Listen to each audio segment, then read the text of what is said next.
बहुत पुरानी बात है। एक हरा भरा और खुशहाल गांव था जिसका नाम सुंदरपुर था। इस गांव के लोग बहुत सीधे साधे थे और सबका मुख्य काम खेती बाड़ी करना ही था। इसी गांव में मदन नाम का एक किसान रहता था। मदन बहुत ही मेहनती और नेक इंसान था। उसके पास अपनी काफी जमीन थी जिस पर वह दिन रात पसीना बहाकर फसल उगाता था। उसी फसल को बेचकर वह अपने परिवार का गुजारा करता था। मदन के परिवार में उसकी पत्नी शांति और उनका एक ही बेटा था जिसका नाम राजू था। शांति बहुत ही समझदार और काम करने वाली महिला थी। वह न सिर्फ घर का सारा काम संभालती थी बल्कि खेतों में भी मदन का हाथ बटाती थी। सच तो यह है कि मदन की हिम्मत उसकी पत्नी ही थी, लेकिन उनका बेटा राजू बचपन से मिले ज्यादा लाड प्यार की वजह से थोड़ा बिगड़ गया था। राजू का मन काम धंधे में बिल्कुल नहीं लगता था। वह सारा दिन गांव में इधर उधर घूमकर अपना समय बर्बाद करता रहता था। मदन और शांति अपने बेटे की इस हरकत से हमेशा परेशान और फिक्रमंद रहते थे कि उनके बाद राजू अपना जीवन कैसे बिताएगा। एक दिन की बात है, मदन अपने खेत में काम कर रहा था। तभी गांव का एक आदमी जिसका नाम छगन था बहुत तेजी से भागता हुआ मदन के पास आया। छगन को इस तरह हांफते और घबराया हुआ देखकर मदन ने अपना काम रोक दिया। मदन ने पूछा कि क्या बात है छगन भाई, तुम इतने डरे हुए क्यों हो? ऐसा लग रहा है जैसे तुमने कोई भूत देख लिया हो या कोई बहुत बड़ी मुसीबत आ गई है। तुम इतना क्यों घबरा रहे हो? साफ साफ बताओ तो सही। छगन ने लंबी सांस ली और बोला कि मदन भाई, बात ही कुछ ऐसी है कि सुनकर तुम्हारे भी होश उड़ जाएंगे। मदन ने कहा कि भाई अब जल्दी बताओ, मेरी बेचैनी बढ़ रही है। आखिर ऐसी क्या खबर है जिसे सुनकर मैं भी परेशान हो जाऊंगा? छगन ने बताना शुरू किया कि अपने गांव का जो सोहन है उसका बेटा विक्की शहर में रहकर नौकरी करता था। विक्की 3 साल बाद शहर से अपने घर लौट रहा था। शहर से गांव का रास्ता काफी लंबा है और पैदल आने में कम से कम 2 दिन लग जाते हैं। छगन ने आगे बताया कि रास्ते में रात हो गई तो विक्की ने रुकने के लिए एक घर चुना। बदकिस्मती से वह घर किसी और का नहीं बल्कि एक मशहूर ठग का था। विक्की को इस बात का जरा भी अंदाजा नहीं था। उस ठग और उसकी पत्नी ने बहुत ही चालाकी से विक्की को बातों में फंसाया और उससे पीने की चीज में कोई नशीली जड़ी बूटी मिलाकर पिला दी। जैसे ही विक्की गहरी नींद में सोया, उन ठगों ने उसका सारा कीमती सामान, पैसे और कपड़े लूट लिए। इसके बाद वे उसे बेहोशी की हालत में दूर एक घने जंगल में छोड़कर भाग गए। बेचारा विक्की जैसे तैसे होश में आया और गिरते पड़ते आज अपने घर पहुंचा है। उसकी हालत बहुत खराब है और यह खबर सुनकर पूरे गांव के लोग उसके घर के बाहर जमा हो गए हैं। मदन ये सब सुनकर बहुत दुखी हुआ और बोला कि ये तो बहुत ही बुरा हुआ। विक्की एक अच्छा लड़का है, उसके साथ ऐसा नहीं होना चाहिए था। भगवान न करे कि ऐसा कभी किसी और के साथ हो। छगन ने मदन को समझाते हुए कहा कि भाई, जब भी कभी शहर जाना हो तो बहुत सावधान रहना। हमारे गांव के किसान अक्सर अपनी फसल बेचने शहर जाते ही रहते हैं। मदन ने छगन की बात पर सिर हिलाया और कहा कि तुम बिल्कुल ठीक कह रहे हो, सावधानी बहुत जरूरी है। मैं भी जब कभी फसल बेचने शहर जाता हूँ तो रात बिताने के लिए किसी जान पहचान वाली जगह या सरकारी सराय में ही रुकता हूँ। माना कि वहां थोड़े पैसे खर्च होते हैं लेकिन जान और माल दोनों सुरक्षित रहते हैं। किसी अनजान के घर रुकना आज के जमाने में खतरे से खाली नहीं है। दोनों दोस्त इसी तरह की बातें करते हुए काफी देर तक चिंता में डूबे रहे। छगन की बात सुनकर मदन काफी देर तक सोच में डूबा रहा। फिर उसने छगन से कहा कि भाई, तुम ठीक कह रहे हो, ये बात पूरे गांव को पता होनी चाहिए ताकि कोई और सीधा साधा किसान उस ठग के जाल में न फंसे। छगन वहां से यह खबर सबको बताने के लिए निकल गया। शाम होते ही मदन अपने खेत का काम समेटकर घर की तरफ चल दिया। जब वह घर पहुंचा तो देखा कि उसका बेटा राजू दरवाजे पर आराम से बैठा हुआ है। मदन के मन में आया कि आज राजू को बड़े प्यार से समझाकर देखता हूँ, शायद वह मेरी बात मान जाए और अपनी बुरी आदतें छोड़ दे।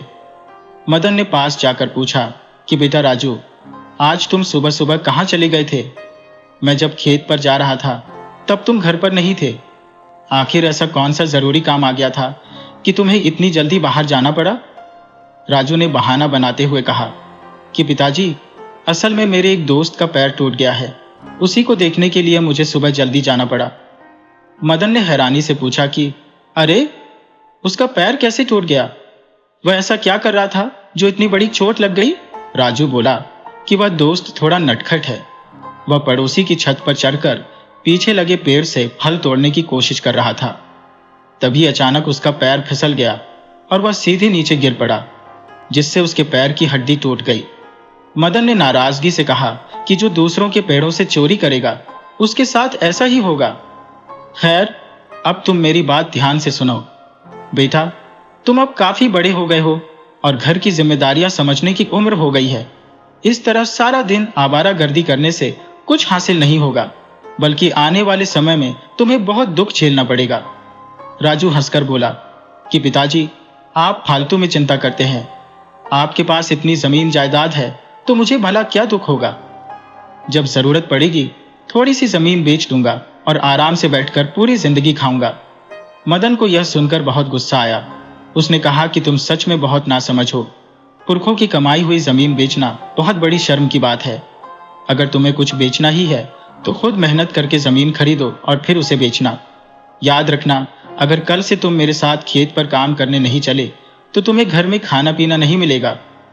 जहां सारा दिन घूमते हो वहीं खाना भी खा लेना।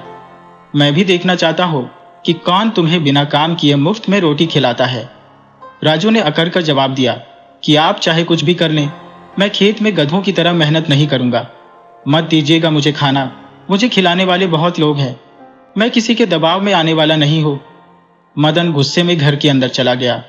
अंदर जाकर उसने अपनी पत्नी शांति से कहा कि देखो अपने लाडले बेटे की बातें। वह कहता है कि खेत में काम नहीं करेगा और उसे लगता है कि पूरा गांव उसे मुफ्त में खिलाएगा। वह मेहनत करने के बजाय मानकर खाने को तैयार है। अब बहुत हो गया, हमारे ज्यादा लाड प्यार ने उसे बिगाड़ दिया है। अगर अब हमने उसे सबक नहीं सिखाया तो उसका पूरा जीवन अंधेरे में डूब जाएगा। हमें मिलकर कुछ ऐसा करना होगा जिससे उसे अपनी गलती का एहसास हो। शांति ने अपने पति मदन की बात सुनी और गहरी सांस लेकर बोली कि आप बिल्कुल सही कह रहे हैं। अब हमें थोड़ा सख्त होना ही पड़ेगा, वरना ये हाथ से निकल जाएगा। आप बस बताइए कि मुझे क्या करना है, मैं वही करूंगी। मदन ने कहा कि देखो शांति, तुम्हें बस एक काम करना है। आज से इसका खाना बंद कर दो। जब पेट में भूख लगेगी तब इसे समझ आएगा कि रोटी कमाना कितना मुश्किल काम है। शांति ने हामी भर दी और कहा कि ठीक है, मैं आज से ही यह नियम लागू कर देती हूँ। अब जब वह खाना मांगने आएगा तो उसे खाली हाथ ही लौटना पड़ेगा। थोड़ी देर बाद अपनी पुरानी आदत के मुताबिक राजू पूरे गांव की खाक छानकर घर लौटा। उसे बहुत तेज भूख लग रही थी।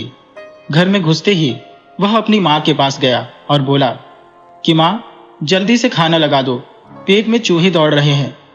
शांति ने बिना उसकी तरफ देखे कहा कि बेटा, आज खाना नहीं बना है। सच तो यह है कि अब से खाना तभी मिलेगा जब तुम खेत में जाकर काम करोगे।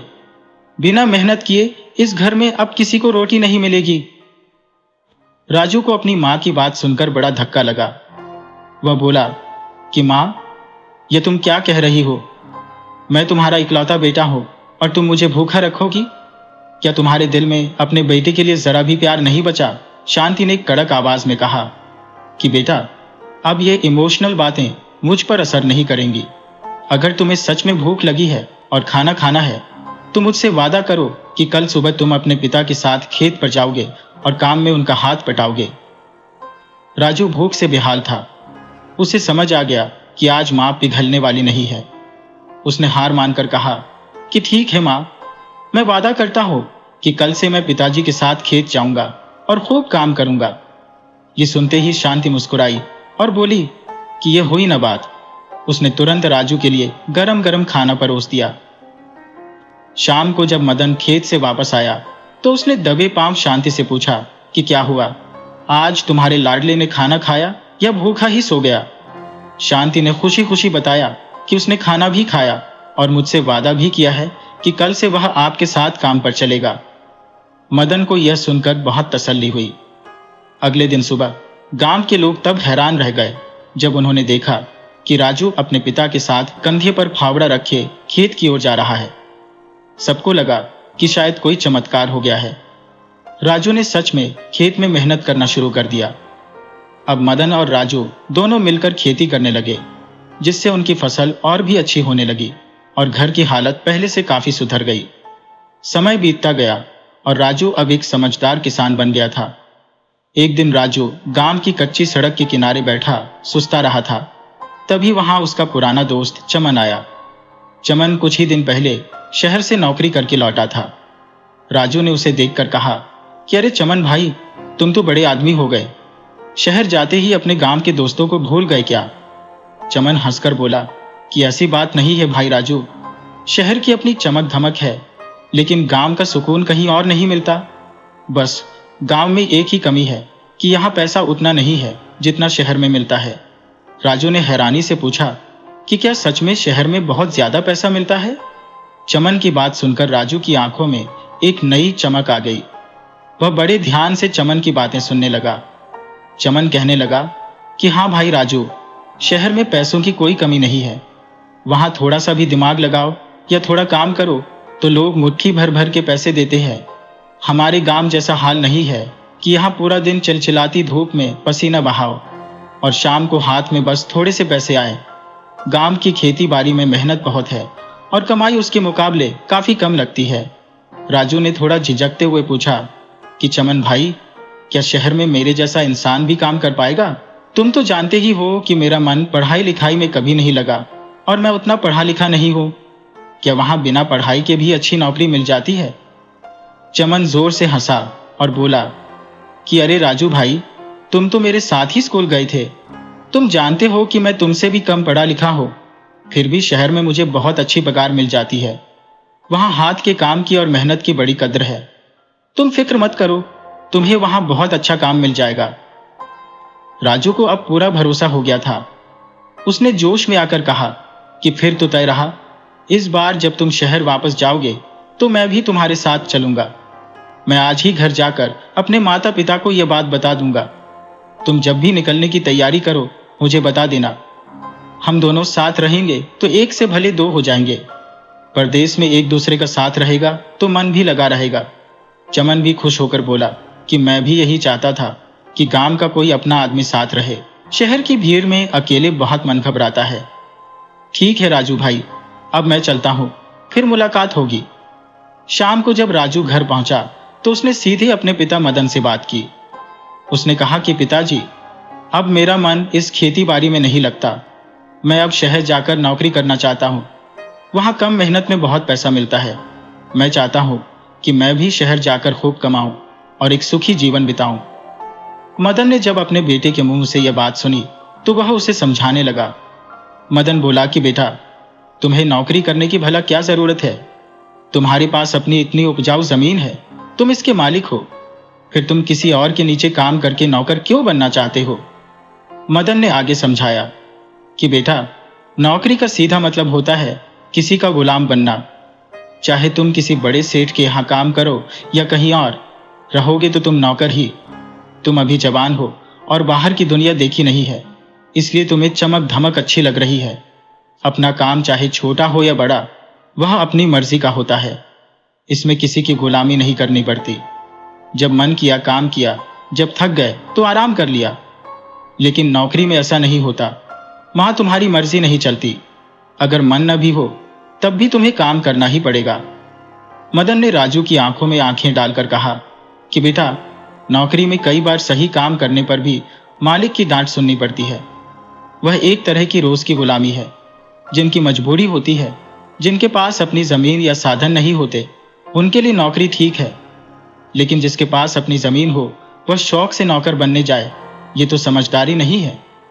राजू फिर भी अपनी बात पर अड़ा रहा और बोला कि नहीं पिताजी, चमन भी तो नौकरी करता है। उसके पिता के पास भी तो बहुत जमीन है, फिर वह क्यों गया? मदन ने ठंडी सांस भरी और बोला कि बेटा, चमन के पिता और मुझ में बहुत फर्क है। वे लोग बहुत आलसी हैं। वे कभी समय पर फसल नहीं बोते और न ही समय पर काटते हैं। जब खेती का सही समय निकल जाता है तब वे जागते हैं, जिसकी वजह से उनकी फसल खराब हो जाती है और उन्हें नुकसान उठाना पड़ता है। लेकिन हम लोग समय के पक्के हैं। हम मेहनत करते हैं, इसलिए हमारी जमीन हमें सोना देती है। दूसरों को देखकर अपना रास्ता मत बदलो बेटा, अपनी जमीन की कद्र करना सीखो। मदन ने राजू को बहुत समझाने की कोशिश की, लेकिन राजू का मन तो शहर की बातों में अटका हुआ था। वह अपने पिता की एक भी बात मानने को तैयार नहीं था। असल में राजू को चमन ने कुछ ऐसी बातें बता दी थी जो उसके दिमाग में घर कर गई थी। चमन ने उसे कहा था कि शहर में बहुत सुंदर लड़कियां रहती है जो नौकरी करने वाले लड़कों से शादी करने के लिए हमेशा तैयार रहती है। चमन का कहना था कि शहर की बहुएं गांव की औरतों जैसी नहीं होती, वे बहुत पढ़ी लिखी और समझदार होती है। उन्हें घर के काम के साथ साथ दुनियादारी की भी पूरी समझ होती है। राजू को लगने लगा कि गांव की लड़कियां तो बस गोबर पाटने और घर के कामों में ही उलझी रहती हैं, जबकि शहर वाली औरतें इतना लजीज खाना बनाती है कि इंसान उंगलियां चाटता रह जाए। राजू के मन में यह बात बैठ गई थी कि वह शहर जाएगा और कुछ और कर पाए या न कर पाए, कम से कम अपने लिए एक सुंदर और पढ़ी लिखी पत्नी तो जरूर ले आएगा। इंसान की अपनी अपनी सोच होती है। राजू को लग रहा था कि शहर की लड़कियां हाथ धोकर उसका इंतजार कर रही है और उसे देखते ही उस पर जान छिड़कने लगेंगी, जबकि सच्चाई यह थी कि चाहे शहर हो या गांव, अच्छे स्वभाव की लड़कियां हर जगह अच्छी ही होती है और बुरा इंसान कहीं भी अपनी आदतों से बाज नहीं आता। लेकिन राजू की आंखों पर तो चमन की बातों का चश्मा चढ़ा हुआ था। 2 दिन बाद ही चमन को शहर वापस जाना था और उसने राजू को पूरी तरह तैयार कर लिया था। मदन को जब लगा कि राजू किसी की बात नहीं सुनने वाला और वह चमन के साथ भागने की फिराक में है, तो उसने अपनी पत्नी शांति से अकेले में बात की। मदन ने कहा कि देखो शांति, ये राजू तो अब हमारी सुन नहीं रहा। वह शहर जाने की जिद पर अड्डा हुआ है। अभी खेती का समय है, अगर वह चला गया तो मैं अकेला खेत पर क्या क्या संभालूंगा। अब मुझ में पहले जैसी हिम्मत और ताकत नहीं रही कि सारा काम खुद ही निपटा लूं। अगर राजू साथ रहेगा तो हम तीनों मिलकर सारा काम हंसते खेलते पूरा कर लेंगे। तुम उसे किसी भी तरह रोको। शांति ने मदन की बात सुनी और कहा कि मैं उसे फिलहाल तो किसी न किसी बहाने से रोक लूंगी, लेकिन मैं उसे बार बार घर में बांध कर नहीं रख सकती। उसका मन शहर में अटक गया है। अगर आप सच में चाहते हैं कि राजू कभी घर छोड़कर न जाए और यहीं रहकर अपना भविष्य बनाए, तो उसका जल्द से जल्द विवाह कर दीजिए। एक बार उसके सिर पर घर गृहस्थी की जिम्मेदारी आ गई और उसे एक अच्छी पत्नी मिल गई, तो वह कभी नौकरी करने के बारे में सोचेगा भी नहीं। फिर वह अपने खेत और परिवार में ही खुश रहने लगेगा। मदन को अपनी पत्नी की सलाह बहुत पसंद आई। वह बोला कि यह तो तुमने बहुत ही पते की बात कही है। शादी कराना कोई बड़ी बात नहीं है। मैं जब चाहूं तब रिश्ता पक्का कर सकता हूं। हमें कहीं दूर जाने की भी जरूरत नहीं है।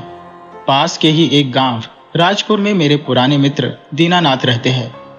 उनकी बेटी सुनीता बहुत ही गुणवान, समझदार और पढ़ी लिखी लड़की है। दीनानाथ मुझसे कई बार कह चुके हैं कि भाई, मैं एक साधारण और गरीब आदमी हूं।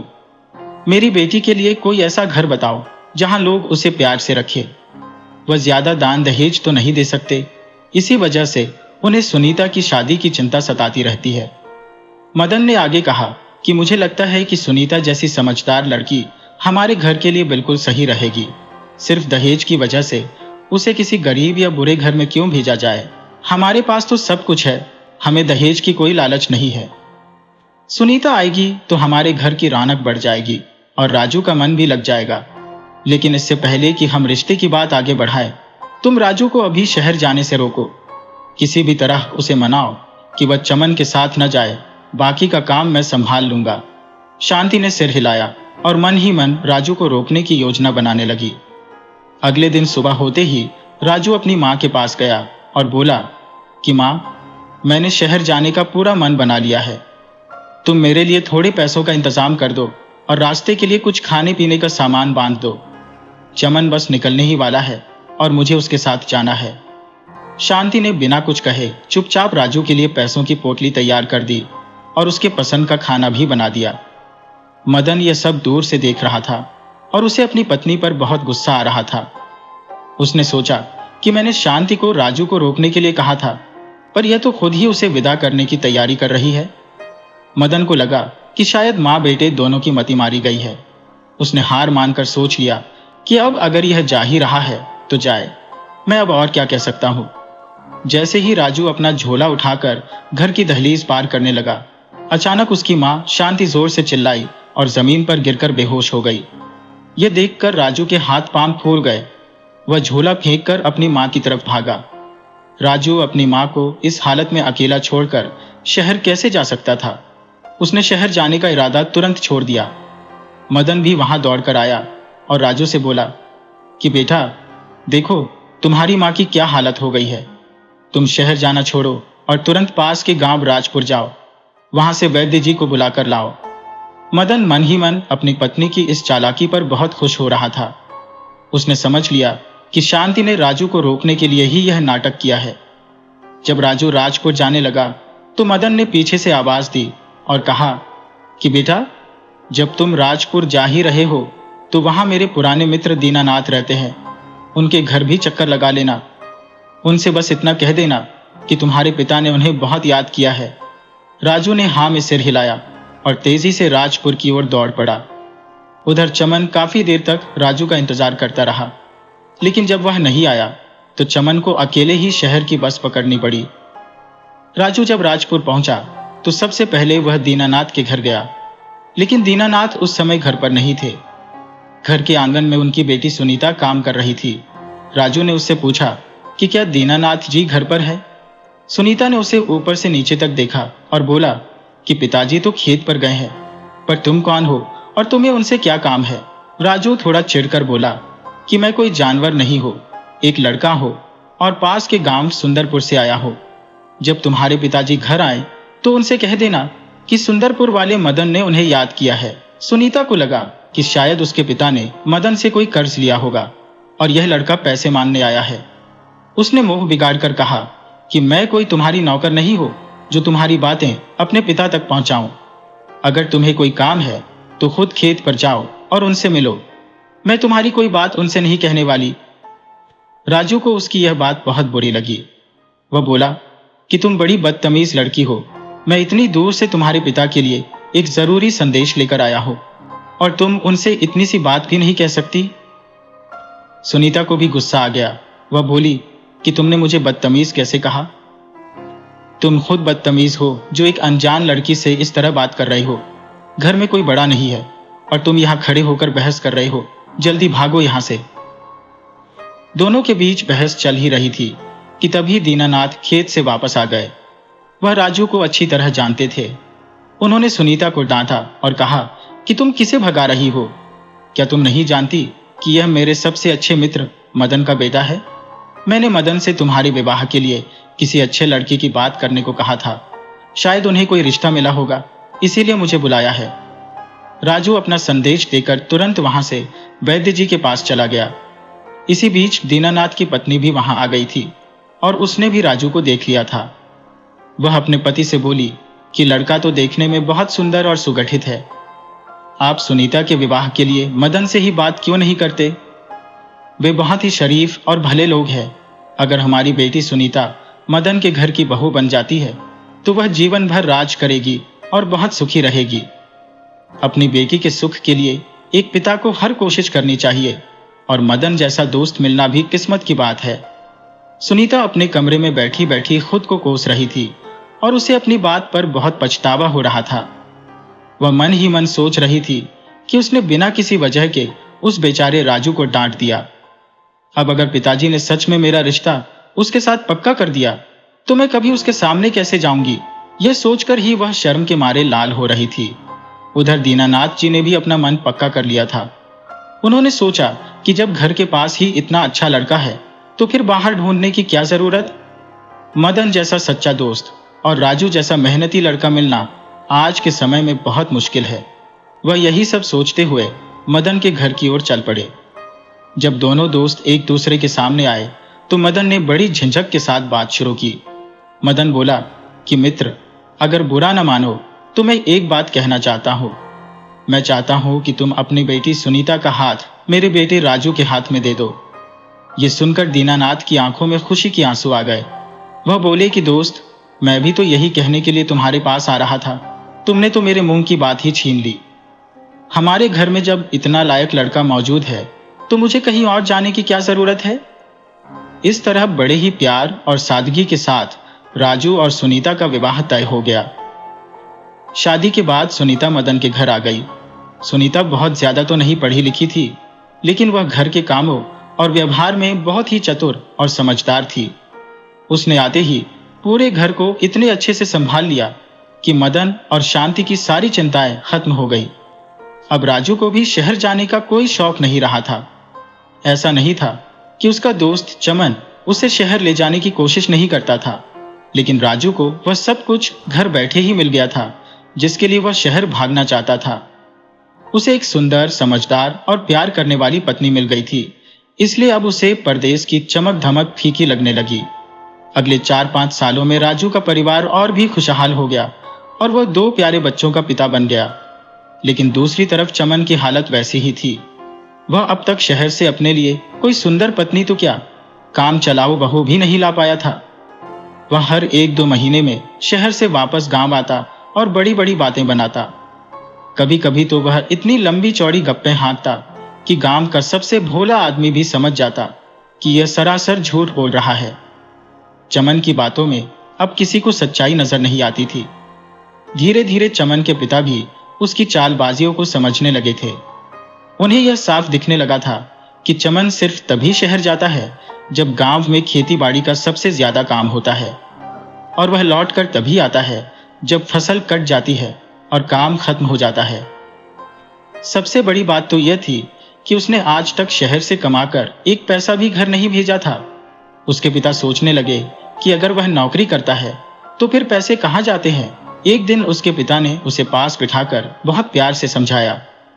पिता ने कहा कि देख बेटा, तू शहर से मेम साहिबा लाने के सपने देख रहा है, पर हकीकत कुछ और ही है। अब मेरी बात मान और यही आसपास के किसी गांव में अपनी शादी कर ले।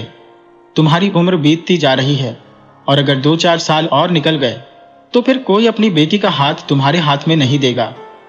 लेकिन चमन पर पिता की बातों का कोई असर नहीं हुआ। उसके दिमाग में अब भी वही शहर वाली सुंदर पत्नी का भूत सवार था। वह अपनी जिद छोड़ने को तैयार नहीं था। गांव में एक रिटायर्ड फौजी भी रहते थे जो अक्सर गांव के लड़कों को सही रास्ता दिखाते थे। वे हमेशा कहते थे कि शहर की दिखावे वाली चमक के पीछे मत भागो, बल्कि अपने जीवन के असली लक्ष्य पर ध्यान दो। उन्होंने कई बार चमन को भी समझाया कि बेटा, तू शहर से लड़की लाने का सपना छोड़ दे और अपने पिता की बात मानकर घर बसा ले। लेकिन चमन को लगा कि उसकी बेइज्जती हो रही है। इस बार चमन ने अपने पिता, दोस्तों और पूरे गांव वालों के सामने एक बड़ी कसम खाई। उसने कहा कि अब की बार देख लेना, मैं शहर से अपनी पत्नी को साथ लेकर ही लौटूंगा, और अगर नहीं ला पाया तो वापस इस गांव में अपना पैर भी नहीं रखूंगा। ये कहकर वह एक बार फिर शहर की ओर निकल गया। चमन को शहर गए हुए पूरे 6 महीने बीत गए थे, लेकिन इस बार न तो उसका कोई खत आया और न ही वह खुद वापस आया। उसके पिता केदार अब बहुत ज्यादा परेशान रहने लगे थे। चमन की माँ भी अब बूढ़ी हो चली थी और अक्सर बीमार रहती थी। वह बस यही सोचती रहती थी कि मरने से पहले एक बार अपने बेटे का घर बसते देख ले और बहू का मोह देख ले। उसकी तो इच्छा पोते पोतियों को खिलाने की भी थी, लेकिन अब उसका शरीर साथ नहीं दे रहा था। वह हमेशा कहती थी कि इंसान का शरीर एक पके हुए आम की तरह है जो न जाने कब डाली से टूटकर जमीन पर गिर जाए। वह बस चमन की जिद से परेशान थी, वरना आज उनका घर भी राजू के घर की तरह बच्चों की आवाजों से गूंज रहा होता। माँ दिन भर चमन की चिंता में डूबी रहती और न जाने क्या क्या बुरा ख्याल उसके मन में आता रहता। उधर शहर में चमन की हालत खराब थी। उसे कोई ऐसी सुंदर लड़की नहीं मिली जो उससे शादी करके गांव आने को तैयार हो। हार मानकर उसने सोचा कि अब खाली हाथ ही गांव लौटना पड़ेगा। उसके पास पिछले 6 महीनों की मेहनत की कुछ कमाई थी, जिसे उसने बड़ी हिफाजत से अपने पास रखा था। वह पैदल ही अपने गांव सुंदरपुर की तरफ चल दिया। चलते चलते रास्ते में एक दूसरा गांव आया और वहां पहुंचते पहुंचते शाम हो गई। चमन बहुत थक गया था और उसे डर भी लग रहा था, क्योंकि उसके पास उसकी सारी कमाई थी। वह उस अनजान गांव में रुकने के लिए कोई सुरक्षित जगह ढूंढने लगा। तभी उसे रास्ते में एक आदमी मिला जो देखने में तो बहुत भला लग रहा था, लेकिन असल में वह एक बहुत बड़ा ठग था। यह वही ठग था जिसका जिक्र कहानी के शुरू में हुआ था, जिसने सोहन के बेटे बिक्की को लूटा था। वह ठग और उसकी पत्नी इसी तरह आने जाने वाले मुसाफिरों को अपनी बातों में फंसाकर उन्हें लूट लिया करते थे। चमन ने उस आदमी को रोककर कहा कि भाई साहब, मुझे आपसे थोड़ी मदद चाहिए। ठग ने बड़े प्यार से मुस्कुराते हुए कहा कि हाँ हाँ भाई, जरूर बोलिए। मैं तो एक समाज सेवी हूँ और लोगों की मदद करना ही मेरा सबसे बड़ा धर्म है। चमन बोला कि भाई, मैं सुंदरपुर का रहने वाला हूँ और शहर से काम करके वापस लौट रहा हूँ। क्या आपके गांव में रात बिताने के लिए कोई जगह मिल जाएगी? ठग ने चेहरा बनाकर कहा कि अरे भैया, गांव में कोई सराय या होटल थोड़ी होता है। यहाँ से बहुत दूर आगे एक सराय है, लेकिन वहां तक पहुंचने के लिए आपको एक घने जंगल से गुजरना होगा। उस जंगल में बहुत से जंगली और खूंखार जानवर रहते हैं। रात के समय वहां जाना अपनी जान खतरे में डालने जैसा है। ठग ने आगे कहा कि अगर आप बुरा न माने तो आप आज रात मेरे गरीब खाने में रुक सकते हैं। चमन को लगा कि उसे भगवान मिल गया है। उसने हाथ जोड़कर कहा कि भाई साहब, अगर आप मुझे अपने घर में पनाह दे देंगे तो मैं आपका यह एहसान जिंदगी भर नहीं भूलूंगा। ठग चमन को लेकर अपने घर पहुंचा और मौका पाकर अपनी पत्नी के कान में धीरे से बोला कि देखो, आज एक नया शिकार फंसा है। तुम अपनी मीठी मीठी बातों से इसे अपने जाल में फंसाओ और इसे यकीन दिलाओ कि तुम इससे प्यार करती हो। फिर इसके साथ भागने का नाटक करना और जैसे ही मौका मिले इसका सारा धन और सामान लेकर रफू चक्कर हो जाना। मैं कुछ दिन बाद तुम्हें लेने आ जाऊंगा। ठग की पत्नी बहुत चालाक थी। उसने चमन के सामने बहुत भोली और दुखी होने का नाटक किया। उसने चमन को अपनी झूठी कहानियों में ऐसा उलझाया कि चमन को सच में उससे प्यार हो गया। उसे लगा कि उसे शहर से तो नहीं, पर रास्ते में ही एक बहुत सुंदर और अच्छी पत्नी मिल गई है। आधी रात को ठग की पत्नी ने चमन से कहा कि मेरा पति मुझ पर बहुत जुल्म करता है, क्या तुम मुझे यहाँ से दूर ले चलोगे? चमन तो जैसे इसी मौके के इंतजार में था। वह अपनी सारी कमाई और उस औरत को लेकर रातों रात वहां से भाग निकला। चमन मन ही मन फूला नहीं समा रहा था। उसे लग रहा था कि उसने बिना किसी मेहनत के दुनिया की सबसे बड़ी जंग जीत ली है। चलते चलते जब वे दोनों सुंदरपुर के करीब पहुंचे तो सबसे पहले उनकी मुलाकात वही पुराने रिटायर फौजी साहब से हुई। फौजी साहब ने चमन के साथ एक अनजान औरत को देखा तो वे सब समझ गए। उन्होंने तंज कसते हुए कहा कि वाह बेटा, लगता है तुम तो सच में बड़ी जंग जीत आए हो और शहर से कोई नायाब तोहफा ले आए हो। लेकिन एक बात याद रखना, जो चीज जितनी आसानी से मिलती है उसे संभाल कर रखना उतना ही मुश्किल होता है। अपनी इस जीती हुई बाजी का जरा ख्याल रखना, कहीं यह हाथ से फिसल न जाए। चमन ने फौजी साहब की बात पर ध्यान नहीं दिया और अपनी जीत की खुशी में झूमता हुआ गांव के अंदर घुस गया। चमन फौजी चाचा की बात सुनकर मुस्कुराया और बोला कि काका, आप भी बस मजाक ही करते रहते हैं। वह उस औरत को लेकर बड़े गर्व से अपने घर पहुंचा। जब उसके माता पिता ने देखा कि बेटा शहर से बहू लेकर आया है तो उनकी खुशी का ठिकाना नहीं रहा। केदार और उसकी पत्नी को लगा कि बेटे ने देर से ही सही पर अपना सपना सच कर दिखाया। उन्हें लगा कि बहू कोई ऐसी वैसी नहीं है, बल्कि चांद जैसी सुंदर है। उन्होंने सोचा कि शहर की है तो बहुत पढ़ी लिखी और होशियार भी होगी। पूरे गांव में चमन की वाहवाही होने लगी कि देखो, लड़का जो कहता था वो करके दिखाया। चमन को घर आए हुए लगभग 1 महीना बीत गया था। एक दिन उसकी पत्नी ने उससे अकेले में कहा कि क्या अब तुम सारा दिन घर में ही पड़े रहोगे? क्या फिर से नौकरी करने शहर नहीं जाओगे? इस बार जब तुम शहर जाओ तो वहां मेरे रहने का भी इंतजाम करके आना। इस गांव के पिछड़ेपन और धूल मिट्टी में मेरा दम घुटता है। मुझे शहर की चमक धमक ही पसंद है। चमन ने उसे समझाते हुए कहा कि तुम ये क्या कह रही हो? मैं तुम्हें शहर से इसलिए लाया था कि तुम यहाँ मेरे बूढ़े माँ बाप की सेवा करोगी। देखो, यहाँ सब कुछ कितना ताज़ा है, हवा, पानी, फल और सब्जियाँ। यहाँ शहर की तरह घुटन नहीं है, बल्कि बड़े बड़े खुले मकान है जहाँ तुम आराम से रह सकती हो। उस औरत ने चिढ़कर कहा कि ठीक है, मैं रह लूंगी, पर तुम अब ज्यादा देर मत करो और जल्दी शहर जाकर काम पर लग जाओ। चमन उसकी बात मानकर फिर से शहर चला गया। उसके जाने के बाद लगभग 1 महीना बीता होगा कि एक दिन गांव में डाकिया आया। डाकिया एक खत लेकर आया था और वह सुनीता नाम की किसी औरत का पता पूछ रहा था। वह खत काफी निजी लग रहा था। रास्ते में डाकिया को राजू मिल गया। डाकिया ने राजू से पूछा कि भाई, क्या तुम बता सकते हो कि इस गांव में सुनीता कौन है?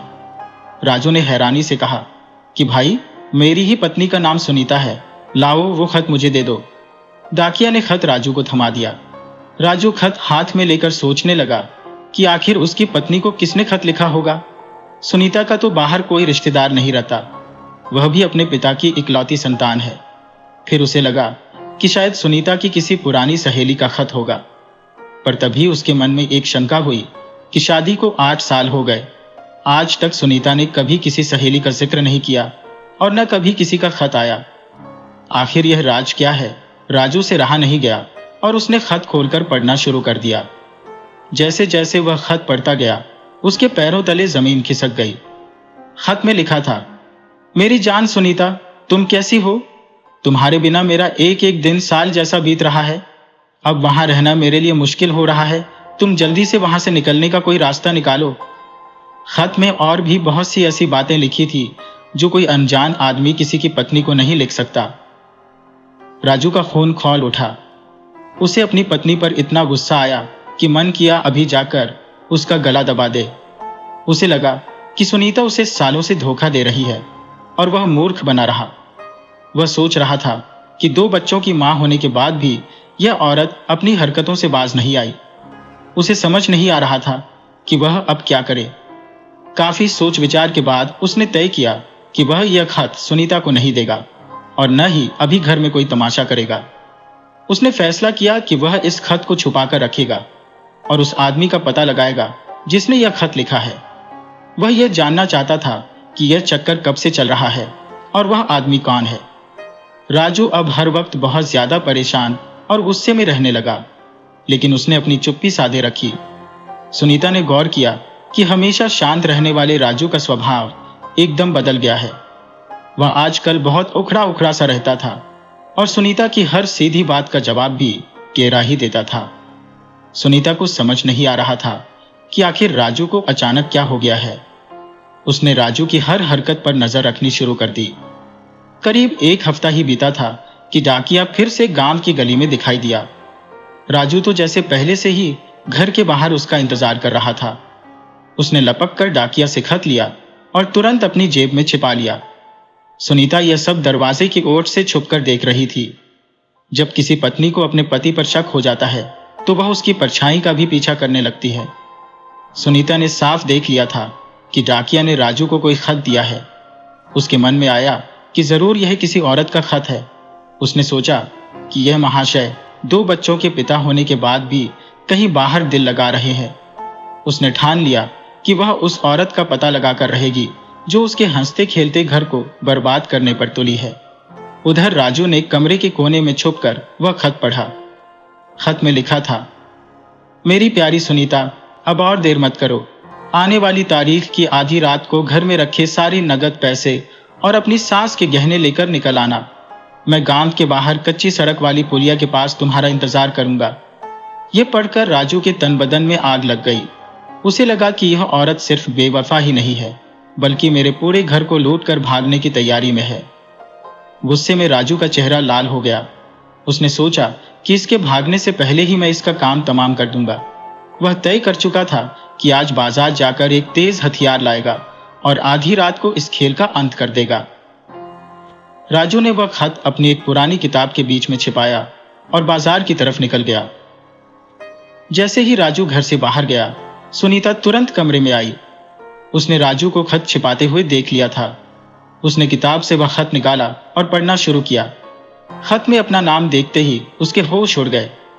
उसने सोचा कि मेरे नाम से भला कौन खत लिख सकता है। तभी उसे अचानक ख्याल आया कि इस गांव में सुनीता नाम की और भी औरतें हो सकती हैं। सिर्फ वही तो सुनीता नहीं है। शायद पड़ोस में या गांव के किसी दूसरे कोने में कोई दूसरी सुनीता रहती हो, जिसके चक्कर किसी बाहर वाले से चल रहे हो। सुनीता को अब समझ आया कि राजू उसे ही बेवफा समझ बैठा है और इसी वजह से वह इतना गुस्से में है। उसने खुद पर भी पछतावा किया कि वह भी राजू पर बेवजह शक कर रही थी। उसने सोचा कि यह शक की बीमारी तो अच्छे भले परिवार को उजाड़ देती है। उसे डर लगने लगा कि कहीं राजू गुस्से में आकर उसके साथ कुछ बुरा न कर दे। उसे राजू के दिमाग से यह गलत फहमी निकालनी ही होगी कि खत वाली सुनीता वह नहीं बल्कि कोई और है। वह मन ही मन सोचने लगी कि वह राजू को यह यकीन कैसे दिलाए कि वह बेगुनाह है। करीब 1 घंटे बाद राजू बाजार से वापस लौटा। वह सीधे कमरे में गया और कोई चीज वहां छिपाकर वापस बाहर आ गया। राजू के चेहरे पर अब एक अजीब सी सख्ती थी। सुनीता ने जब देखा कि राजू कमरे से बाहर आ गया है तो उसने हिम्मत जुटाई और उसके पास जाकर बोली कि अजी सुनते हो, आज हमारे गांव के पास एक बहुत ही भयानक बात हो गई है। राजू वैसे तो सुनीता से कोई बात नहीं करना चाहता था, लेकिन जब उसने सुना कि कोई बड़ी घटना घटी है तो वह खुद को रोक नहीं पाया। उसने गुस्से और हैरानी के साथ पूछा कि आखिर क्या हुआ है और कहाँ ऐसी बात हो गई है। सुनीता ने अपनी आवाज में थोड़ा दुख भरते हुए कहा कि अरे, पड़ोस के गांव में एक आदमी रहता था, उसने अपनी पत्नी को जान से मार डाला। उस बेचारी के 2 छोटे छोटे बच्चे भी थे। हैरानी की बात तो यह है कि अपनी पत्नी को मारने के बाद वह आदमी अब पागलों की तरह रो रहा है और पछता रहा है। राजू ने चौंक कर पूछा कि आखिर उसने ऐसा किया क्यों? साफ साफ बताओ कि माजरा क्या है। तब सुनीता ने एक बनावटी कहानी सुनाते हुए कहा कि असल में बात यह थी कि डाकिया रोज उस आदमी के घर एक खत दे जाता था। वह खत किसी गैर मर्द का था जो उस आदमी की पत्नी को लिखा गया था। उस आदमी को लगा कि उसकी पत्नी का किसी और से चक्कर चल रहा है और वह उसे धोखा दे रही है। इसी शक की आग में जलकर उसने अपनी मासूम पत्नी को खत्म कर दिया। लेकिन बाद में पता चला कि वह खत उसकी पत्नी के लिए था ही नहीं। गांव में उसी नाम की एक दूसरी औरत रहती थी जो बहुत ही चालाक और बुरे स्वभाव की थी। वह खत असल में उसके लिए था।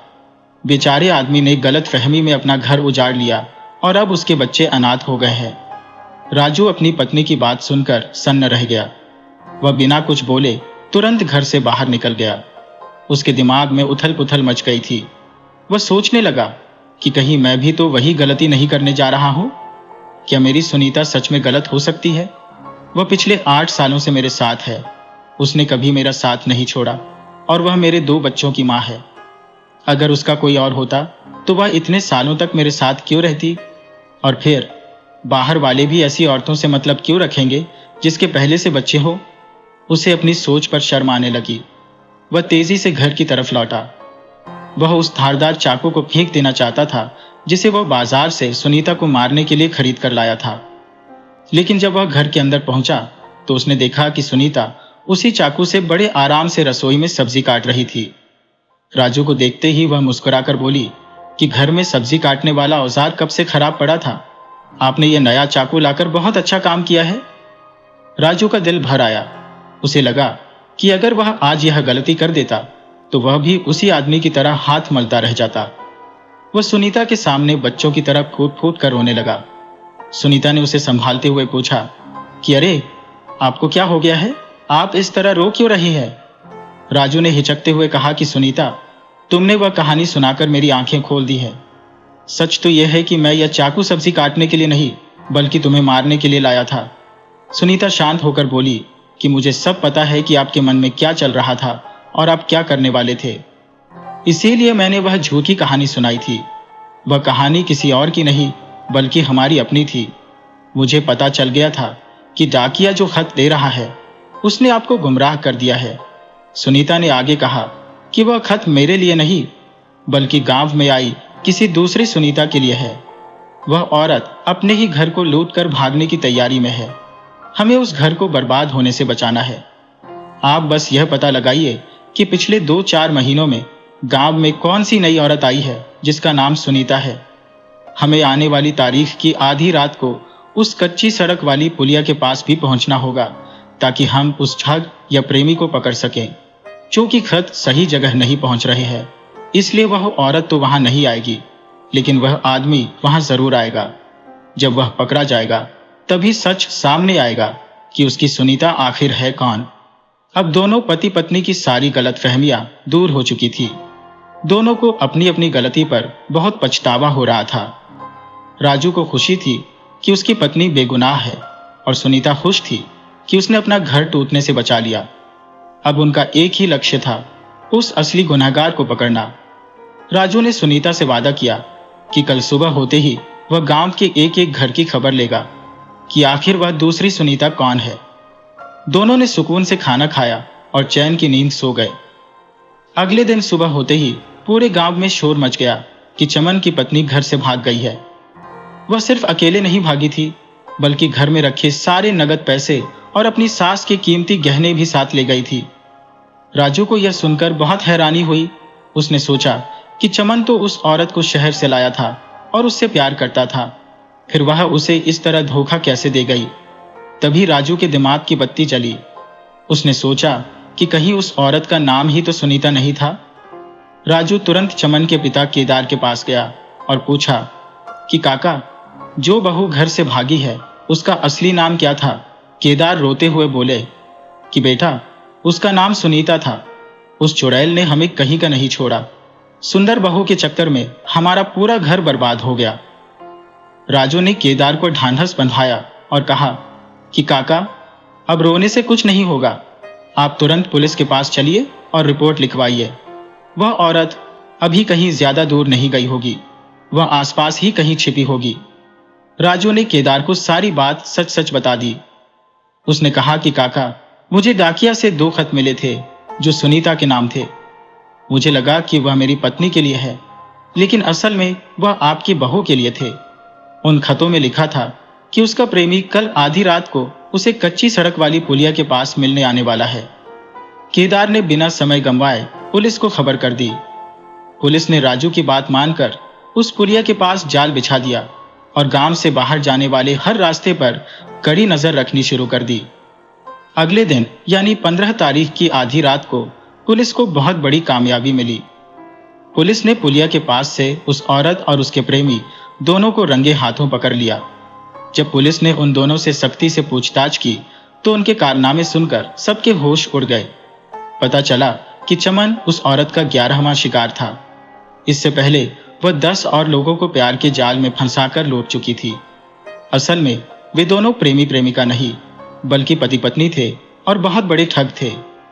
वह औरत अपनी सुंदरता का फायदा उठाकर भोले भले नौजवानों को फंसाती थी और फिर मौका पाकर उनका घर साफ कर देती थी। वह औरत पैसे के लालच में किसी की भी बीवी बनने को तैयार हो जाती थी। चमन जैसे लोग उसकी खूबसूरती के चक्कर में अपना सब कुछ लुटा बैठते थे। जब तक ऐसे लोगों की आंखें खुलती तब तक बहुत देर हो चुकी होती थी। बहुत से लोग तो बदनामी के डर से पुलिस के पास भी नहीं जाते थे, जिसका फायदा ये ठग उठाते थे। पुलिस ने बताया कि यह कोई साधारण औरत नहीं, बल्कि एक लुटेरे गिरोह की सदस्य है। उसने शहर के कई लोगों को अपना शिकार बनाया था, लेकिन पहली बार वह गांव वालों के जाल में फंस गई और पकड़ी गई। कहते हैं कि बुरा काम करने वाला चाहे कितनी भी चालाकी कर ले, अंत में उसका अंजाम बुरा ही होता है।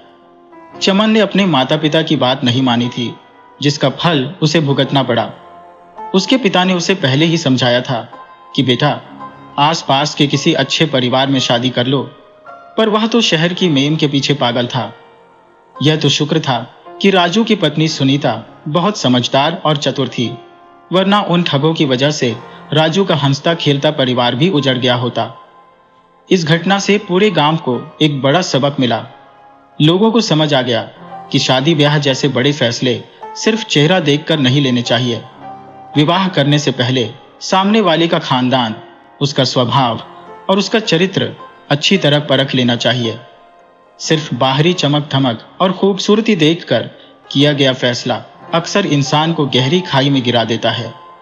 चमन अब अपने की पर पछता रहा था, लेकिन अब पछताने से क्या होता जब चिड़िया चुग गई खेत। उधर राजू और सुनीता ने चैन की सांस ली कि उनके बीच की गलतफहमी दूर हो गई और एक बड़ी मुसीबत टल गई।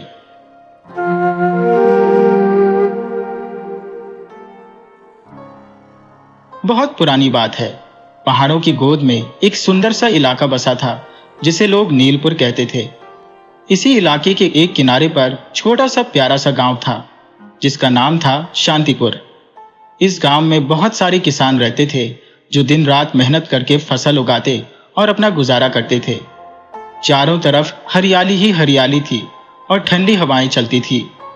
गांव इतना खूबसूरत था कि वहां से गुजरने वाले मुसाफिरों का मन वहीं रुक जाने को करता था। गांव के लोग सीधे साधे और मिलनसार थे, जो एक दूसरे के सुख दुख में हमेशा साथ खड़े रहते थे। शांतिपुर गांव में एक बुजुर्ग किसान रहते थे जिनका नाम था काका अमर सिंह। अमर सिंह को खेती बाड़ी की बहुत गहरी समझ थी, इसलिए आसपास के गांवों के लोग भी उनसे सलाह लेने आया करते थे। सब उनका बहुत आदर करते थे। अमर सिंह के पास अपनी खुद की थोड़ी सी जमीन थी, जिस पर वह जी जान से मेहनत करते थे। उनके परिवार में एक बेटा और एक बेटी थी। उनकी पत्नी का देहांत बहुत पहले हो चुका था, इसलिए उन्होंने ही माँ और बाप दोनों का फर्ज निभाया। बेटे का नाम था सूरज और बेटी का नाम था चंदा। दोनों अब बड़े हो चुके थे और शादी की उम्र के थे। अमर सिंह अपनी बेटी चंदा और बेटे सूरज से बहुत प्यार करते थे। उन्होंने कभी बच्चों को अपनी माँ की कमी महसूस नहीं होने दी। बेटी चंदा बहुत ही समझदार और संस्कारी थी। वह घर का सारा काम संभालती और अपने पिता का ख्याल रखती थी। लेकिन सूरज अपने पिता के ज्यादा लाड प्यार की वजह से थोड़ा बिगड़ गया था। जहां अमर सिंह दिन भर खेत में पसीना बहाते थे, वहीं सूरज पूरा दिन आवारागर्दी में बिता देता था। उसे काम करने में कोई रुचि नहीं थी और वह बस दोस्तों के साथ यहाँ वहां घूमता रहता था। एक दिन की बात है, सूरज पूरा दिन गांव में मटर गश्ती करके शाम को घर लौटा। अमर सिंह घर के बाहर चबूतरे पर बैठे थे। सूरज ने सोचा कि वह चुपके से नजर बचाकर अंदर चला जाए, लेकिन अमर सिंह ने उसे देख लिया और टोक दिया। उन्होंने बड़े प्यार से पूछा कि बेटा कहाँ से आ रही हो और सारा दिन कहाँ थे। सूरज ने लापरवाही से जवाब दिया कि बस यूं ही घूमने गया था, कोई खास काम नहीं था। यह सुनकर अमर सिंह को थोड़ी चिंता हुई और उन्होंने उसे पास बिठाकर समझाने की कोशिश की। अमर सिंह बोले कि बेटा अब तुम बच्चे नहीं रहे, तुम्हारी उम्र अब खेलकूद की नहीं बल्कि घर की जिम्मेदारी उठाने की है। अगर तुम इसी तरह अपना समय बर्बाद करोगे तो आगे चलकर बहुत मुश्किल होगी। उन्होंने सूरज से कहा कि वह उनके साथ खेत पर चला करे ताकि वह खेती के गुर सीख सके और आगे चलकर अपनी जमीन संभाल सके। लेकिन सूरज को अपने पिता की नसीहत अच्छी नहीं लगी। उसने चिढ़कर कहा कि आप हमेशा मुझे काम की बातें सुनाते रहते हैं, अभी मेरी उम्र ही क्या है। उसने साफ कह दिया कि उसे खेती बाड़ी में कोई दिलचस्पी नहीं है और वही अपने पिता की तरह धूप में मेहनत नहीं करना चाहता। यह कहकर वह अंदर चला गया और अमर सिंह चुपचाप उसे देखते रह गए। अमर सिंह ने ठंडी सांस भरी और सूरज की तरफ देखकर बड़े प्यार से बोले कि बेटा मेरा मतलब यह बिल्कुल नहीं है कि तुम खुश न रहो या बस काम में ही दबे रहो। मैं तो बस यह चाहता हूं कि तुम मेरे साथ हाथ बटाना सीखो ताकि कल को जब मैं बूढ़ा हो जाऊं तो तुम्हें किसी के आगे हाथ न फैलाना पड़े। देखो बेटा, समय किसी के लिए नहीं रुकता और जो इस दुनिया में आया है उसे एक दिन जाना ही है। ये कुदरत का नियम है। ऊपर से तुम्हारी बहन चंदा भी अब बड़ी हो गई है, उसकी शादी की फिक्र भी मुझे लगी रहती है। मैं अकेला खेत के काम में इतना उलझा रहता हूं कि उसके लिए अच्छा लड़का ढूंढने का समय भी नहीं मिल पाता। अगर तुम मेरा साथ नहीं दोगे तो मैं यह सब अकेले कैसे संभालूंगा। लेकिन सूरज अपनी ही धुन में था।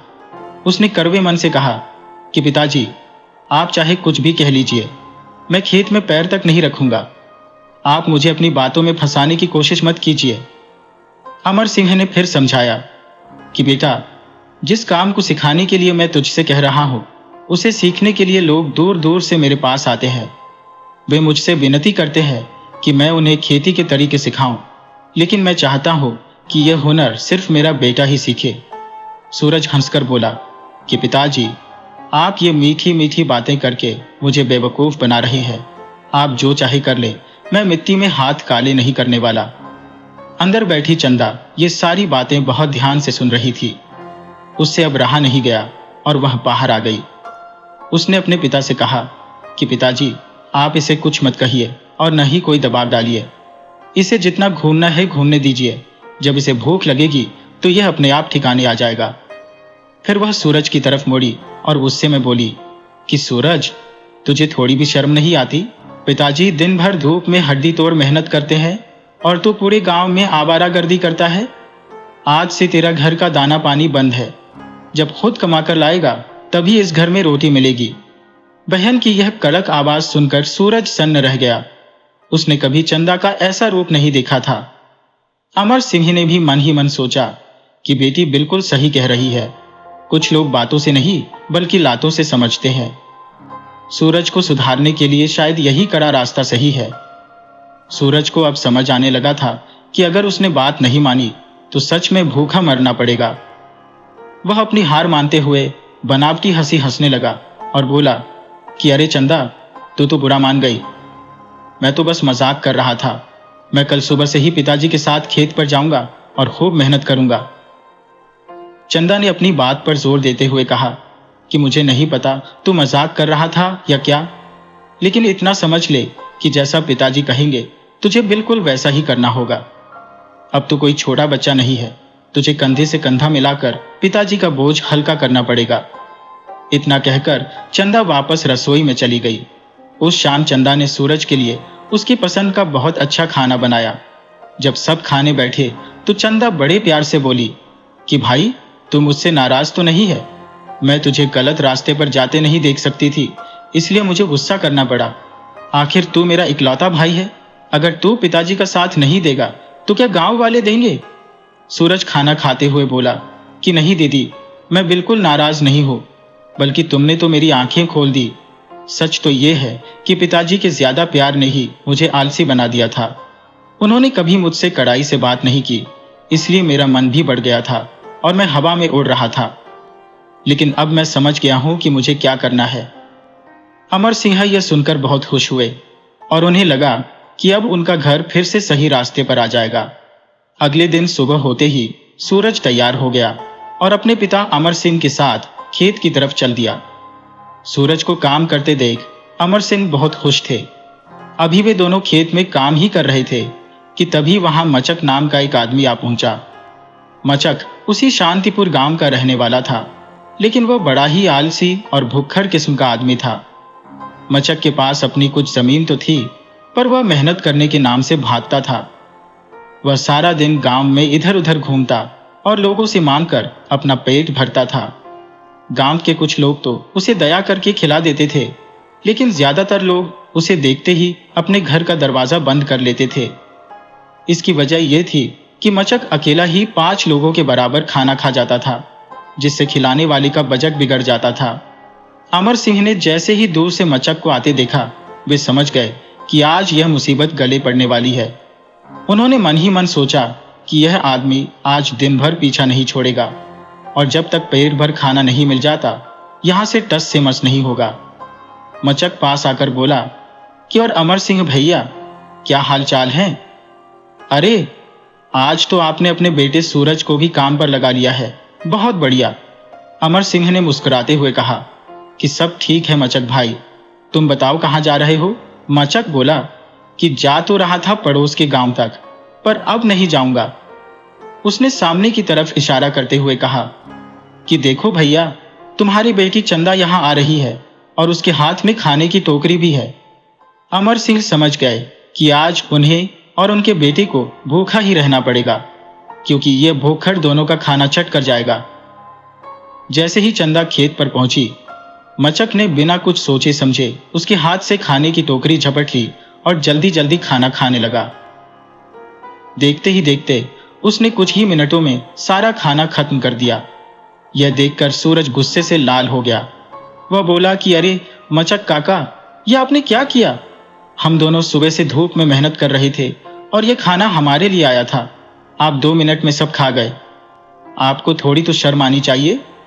अब जब आपने खाना खा ही लिया है तो चलिए हमारे साथ खेत के काम में हाथ बटाइए। मचक बड़े आराम से बोला कि बेटा सूरज, अगर मुझे काम ही करना होता तो मैं यहां आकर मुफ्त का खाना क्यों खाता? और तू फिक्र क्यों करता है? दाने दाने पर खाने वाले का नाम लिखा होता है। भगवान ने आज मेरा नाम इस खाने पर लिखा था, इसलिए मुझे मिल गया। इसमें तुम्हारे या मेरे बस में कुछ नहीं है। सूरज ने चिढ़कर कहा कि मचक काका, भले ही दाने पर नाम लिखा हो, लेकिन मेहनत करना तो हमारे बस में है ना। मचक ने उसकी बात अनसुनी कर दी और वहां से चलता बना। अमर सिंह और सूरज को उस दिन भूखे पेट ही शाम तक काम करना पड़ा।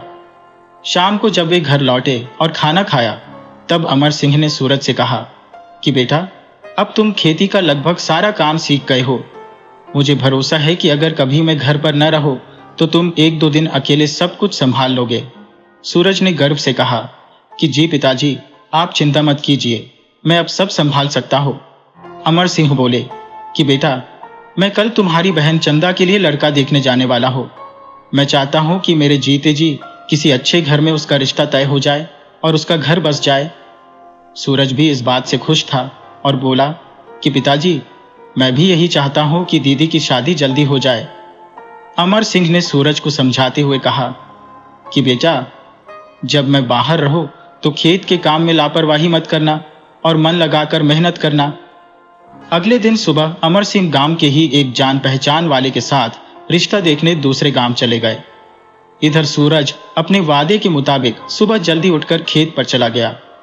वह अपने काम में पूरी तरह मग्न था और पसीना बहा रहा था। तभी वहां फिर से मचक आ पहुंचा।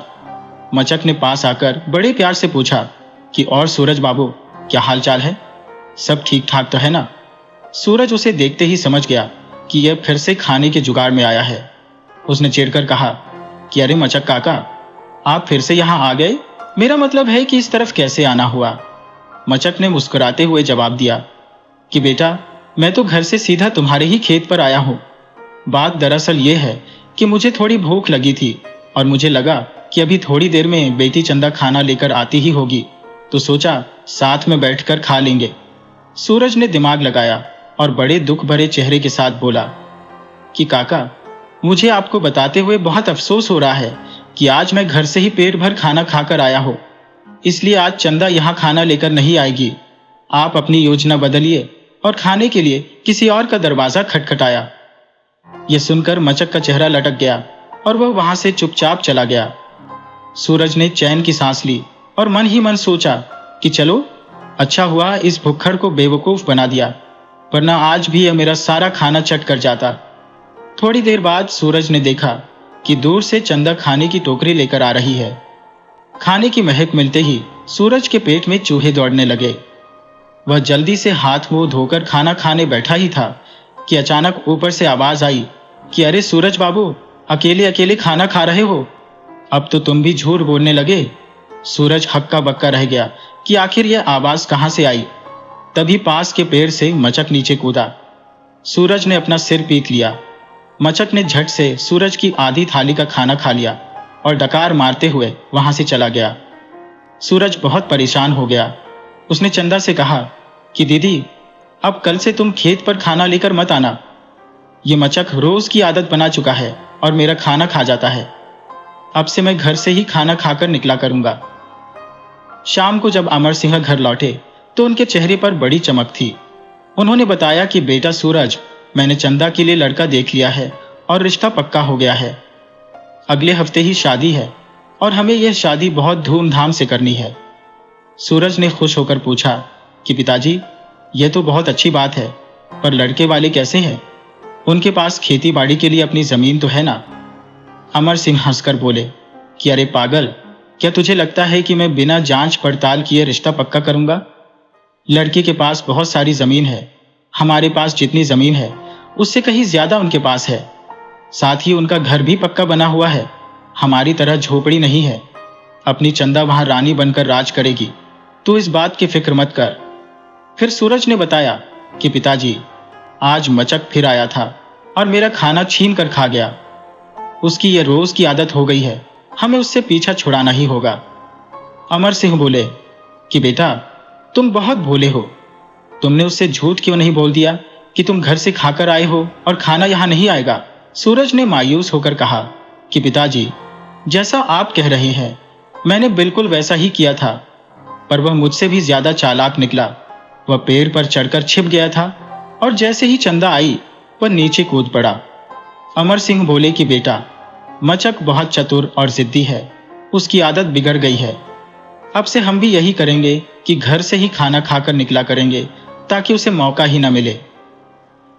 अगले दिन सूरज और अमर सिंह सुबह सुबह अपने काम पर निकल गए। आज दोनों ने घर से ही पेट भर खाना खा लिया था और चंदा से कह दिया था कि वह खेत पर खाना लेकर ना आए। दोनों अपने काम में जुट गए। थोड़ी ही देर बाद अपनी आदत के मुताबिक मचक झूमता हुआ वहां आ पहुंचा। अमर सिंह ने धीरे से सूरज से कहा कि बेटा, आज देखना इस मचक को कैसे सबक मिलता है। मचक पास आया और बोला कि अरे अमर सिंह भैया, कल आप खेत पर क्यों नहीं आए थे? अमर सिंह ने मनगढ़ंत कहानी बनाते हुए कहा कि मचक भाई, कल मैं पास के गांव में एक दावत में गया था। वहां इतने तरह तरह के पकवान और मिठाइयां थी कि पूछो मत। मैं आते वक्त अपने साथ भी बहुत सारे व्यंजन लेकर आया था, बस कल वही सब खाने में निकल गया। जैसे ही मचक ने स्वादिष्ट पकवानों और मिठाइयों का नाम सुना, उसके मुंह में पानी आ गया। उसने सोचा कि अगर अमर सिंह कल दावत से इतने सारे पकवान लाए हैं, तो आज चंदा वही सब लेकर खेत पर आएगी। वह बिना कुछ बोले लालच में आकर थोड़ी दूर एक पेड़ की छांव में बैठ गया। अमर सिंह ने सूरज को इशारा किया और बोले कि देखो बेटा, अब यह आदमी लालच में पूरा दिन यहीं बैठा रहेगा और इंतजार करेगा कि कब चंदा पकवान लेकर आए। दोनों बाप बेटे मन ही मन मुस्कुराते रहे और अपना काम करते रहे। धीरे धीरे दोपहर बीत गई और सूरज ढलने लगा, लेकिन चंदा खाना लेकर नहीं आई। उधर मचक बेचारा पकवानों के सपने देखते देखते पेड़ के नीचे सो गया था। शाम होने को आई तो अमर सिंह और सूरज ने अपना औजार समेटा और घर की तरफ चल दिए। पैरों की आहट सुनकर मचक की नींद खुली। उसने देखा कि दोनों तो घर जा रहे हैं और चंदा कहीं दिखाई नहीं दे रही। तब उसे समझ आया कि उसे आज बेवकूफ बनाया गया है। वह बड़बड़ाने लगा कि अरे, ये तो अमर सिंह की चाल थी, उसने मुझे आज दिन भर भूखा रखा। मचक अपना सा मुंह लेकर दुखी मन से अपने घर की तरफ लौट गया। अब उसे समझ आ गया था कि हर बार उसकी चालाकी काम नहीं आएगी। धीरे धीरे एक हफ्ता बीत गया और चंदा की शादी का दिन आ गया। गांव में खूब रौनक रही और चंदा धूमधाम से विदा होकर अपने ससुराल चली गई। अब घर में सिर्फ अमर सिंह और सूरज ही रह गए थे। पहले चंदा घर का सारा काम संभाल लेती थी, खाना समय पर बना देती थी और सफाई भी रखती थी, लेकिन अब सूरज को यह सब करना पड़ रहा था। उसे घर के काम और बाहर खेत के काम के बीच तालमेल बैठाने में बहुत दिक्कत हो रही थी। अमर सिंह ने देखा कि सूरज काफी परेशान रहने लगा है। उन्होंने सोचा कि अब मेरी उम्र भी ढल रही है, क्यों न सूरज की भी शादी कर दी जाए, ताकि घर में एक बहू आ जाए और काम में आसानी हो। अगले दिन अमर सिंह अपने एक जानकार के घर पहुंचे, जो अक्सर शादियों के रिश्ते करवाया करता था। अमर सिंह ने उनसे पूछा कि भाई, क्या हालचाल है? उस आदमी ने कहा कि मेरा तो सब ठीक है, आप बताइए, आपका आना कैसे हुआ? अमर सिंह बोले कि भाई, मैं शादी की बात करने आया हूँ। अगर तुम्हारी नज़र में कोई अच्छी लड़की हो तो मुझे ज़रूर बताना। यह सुनकर वह आदमी हंसने लगा और बोला कि काका, क्या इस उम्र में आप शादी करने की सोच रहे हैं? अगर आप इस उम्र में दुल्हन लाएंगे तो वह आपसे संभलेगी नहीं और आप उसके नखरों के नीचे ही दब जाएंगे। अमर सिंह उसकी बात सुनकर खिलखिलाकर हंसे और बोले कि बेटा, तुम मुझे जानते नहीं हो, मैं बहुत पुराना खिलाड़ी हूँ। मुझे पता है कि घर और रिश्तों को कैसे संभाला जाता है। वैसे तुम्हें गलतफहमी हुई है, मैं अपनी नहीं बल्कि अपने बेटे सूरज की शादी की बात कर रहा हूँ। वह आदमी झेप गया और बोला कि अरे काका, पहले ऐसा साफ साफ बोलना था ना, आपने तो मुझे डरा ही दिया था। फिर उसने वादा किया कि वह सूरज के लिए जल्दी ही कोई अच्छा रिश्ता ढूंढेगा। अमर सिंह ने हंसते हुए कहा कि अरे बेटा, तुम डरो मत, अगर तुम कहोगे तो मैं भी फिर से सेहरा बांध लूंगा। यह सुनकर दोनों जोर जोर से हंसने लगे। फिर उस आदमी ने कहा कि काका, आप अब निश्चिंत होकर घर जाइए। कल मैं कुछ अच्छे घर के लोगों को लेकर आपके पास आऊंगा और आप मेहमानों के स्वागत की तैयारी रखिएगा। अमर सिंह खुशी खुशी अपने घर लौट आए। अगले दिन वह आदमी अपने साथ एक अच्छे परिवार के लोगों को लेकर अमर सिंह के घर पहुंचा। अमर सिंह ने बहुत ही प्यार और सत्कार के साथ उनका स्वागत किया और उन्हें तरह तरह की मिठाइयाँ और नाश्ता कराया। थोड़ी देर बाद जब सूरज को सबके सामने बुलाया गया तो लड़की वालों को सूरज बहुत पसंद आया। बातचीत आगे बढ़ी और सूरज का रिश्ता पक्का हो गया। मेहमानों के जाने के बाद अमर सिंह ने चैन की सांस ली। उस शाम अमर सिंह ने सूरज को अपने पास बिठाया और बोले कि बेटा, अब तुम्हारी नई जिंदगी शुरू होने वाली है। मैं तुम्हें एक बात समझा रहा हूँ, इसे हमेशा गांठ बांध कर रखना। सूरज ने बहुत ही आदर से कहा कि जी पिताजी, आप जो कहेंगे मैं उस पर जरूर अमल करूंगा। अमर सिंह ने कहा कि बेटा, तुम्हारी शादी होने वाली है और घर में बहू आएगी। तुम अपनी पत्नी से जितना प्यार करोगे उससे भी ज्यादा प्यार अपनी इस जमीन और अपने खेत से करना। ये जमीन ही हमारा असली सहारा है और इसमें हमारे पुरखों का आशीर्वाद बसा है। कभी भूलकर भी इसे बेचने या छोड़ने का ख्याल मन में मत लाना। मैं अब धीरे धीरे बूढ़ा हो रहा हूँ और नहीं जानता कि मेरा समय कब आ जाए, इसलिए यह बात तुम्हें आज ही बता दी है। सूरज ने अपने पिता का हाथ थाम कर कहा कि पिताजी, आप बिल्कुल फिक्र मत कीजिए। मैं जीते जी आपकी बात कभी नहीं टालूंगा और आपका सिर हमेशा ऊंचा रखूंगा। समय बीतता गया और आखिर सूरज की शादी का दिन आ गया। गांव में खूब धूमधाम हुई और सूरज विवाह करके अपनी पत्नी को घर ले आया। उसकी पत्नी बहुत ही सुंदर और समझदार थी। जब सूरज ने अपनी पत्नी को पहली बार देखा तो उसकी खुशी का ठिकाना न रहा। सब कुछ बहुत अच्छे से चल रहा था, लेकिन कुछ ही महीनों बाद अचानक एक दिन बूढ़े अमर सिंह का साया सूरज के सिर से उठ गया। पिता की मौत से सूरज बहुत टूट गया था और बहुत दुखी रहने लगा। ऐसे मुश्किल समय में उसकी पत्नी ने उसे बहुत संभाला और हिम्मत दी। धीरे धीरे सूरज फिर से अपने काम में लगने लगा। वह दिन भर खेत में पसीना बहाता और शाम को घर लौट आता। सूरज की पत्नी न सिर्फ सुंदर थी, बल्कि बहुत मेहनती और चतुर भी थी। वह घर का सारा काम चुटकियों में निपटा लेती थी। लेकिन सूरज अपनी पत्नी की सुंदरता और उसके भोलेपन पर इतना मोहित था कि वह उसे घर का कोई भी काम नहीं करने देता था।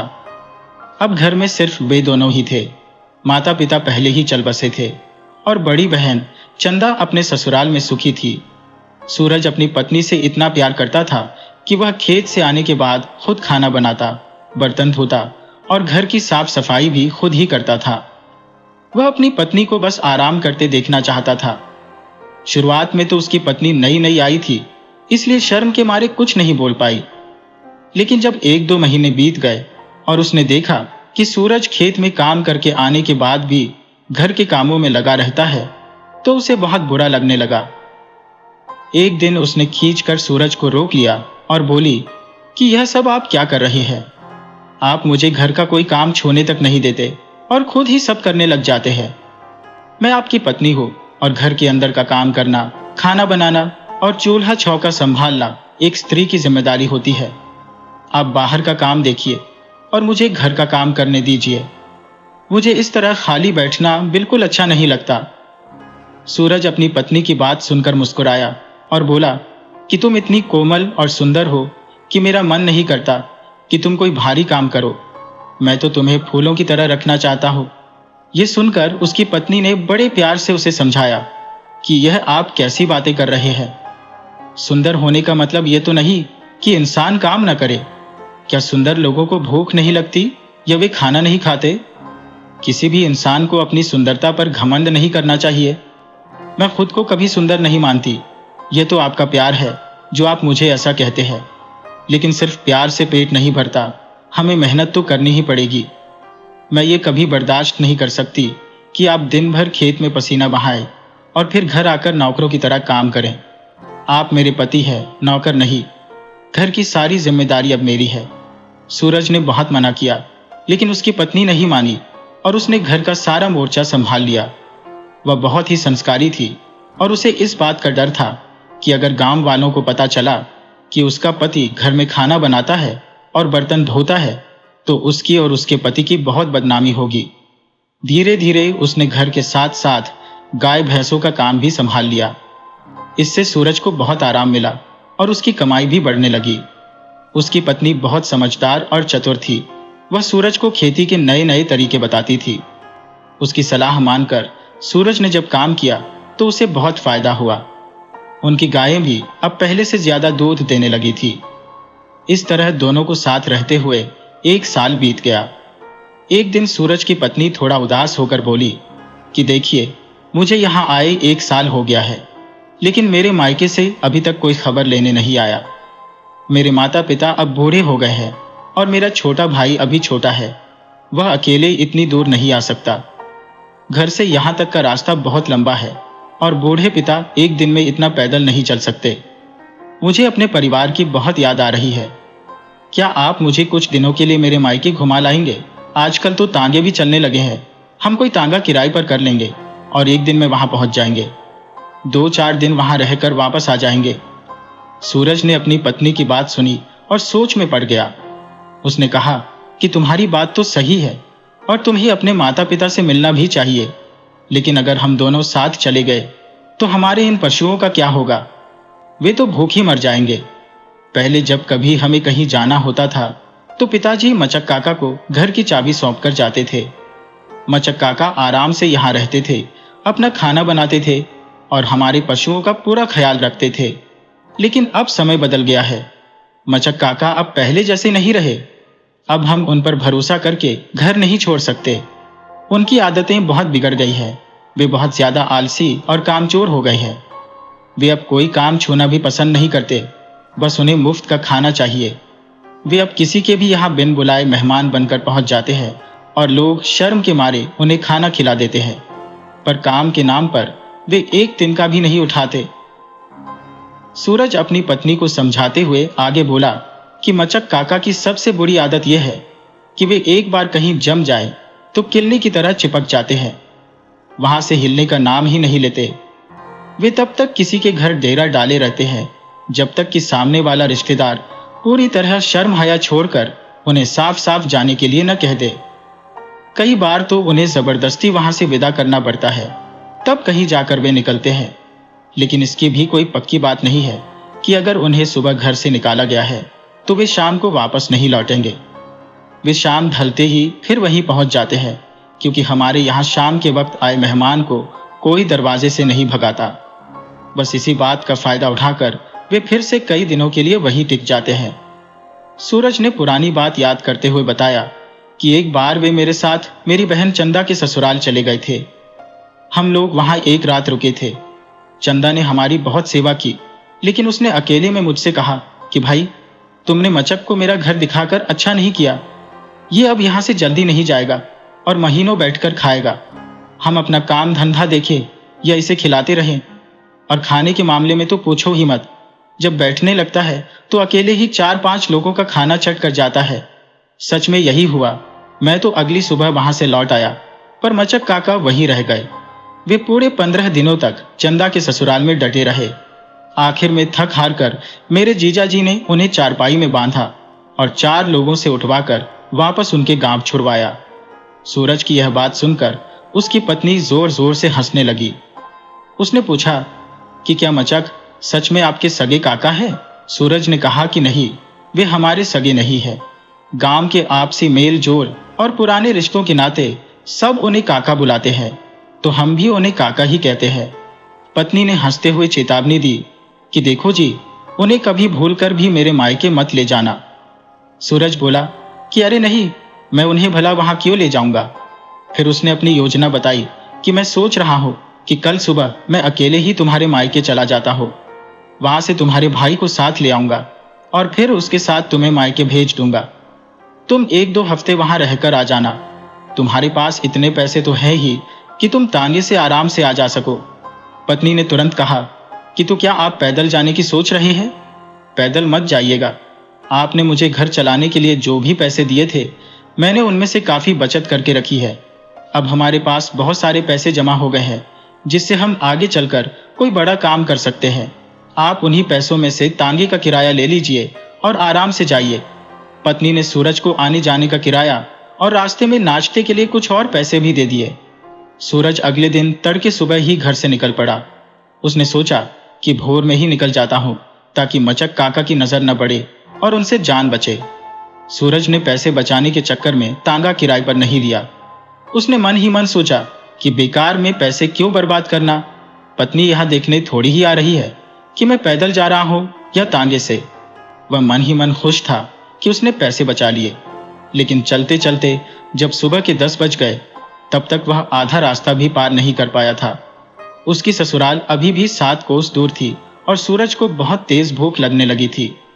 थक हार कर वह रास्ते के एक किनारे बने छोटे से ढाबे पर रुका। उसने दुकानदार से कहा कि भाई, बहुत तेज भूख लगी है, जरा 4 लिट्टी लगा दो। जैसे ही सूरज ने दुकानदार से 4 लिट्टी मांगी, पीछे से एक भारी आवाज आई कि अरे भाई, 4 नहीं 8 लिट्टी लगा देना। सूरज ने जैसे ही पीछे मुड़कर देखा, उसकी सिहरन छूट गई। सामने मचक खड़ा मुस्कुरा रहा था। सूरज को अपनी आंखों पर यकीन नहीं हो रहा था कि यह आदमी यहां कैसे आ पहुंचा।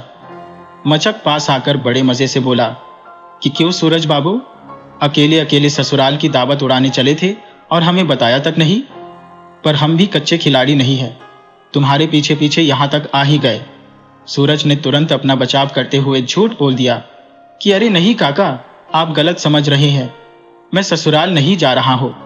मुझे तो बस यही पास के बाजार तक कुछ जरूरी काम से आना था। भला इस खेती बाड़ी के मौसम में मैं ससुराल क्यों जाऊंगा?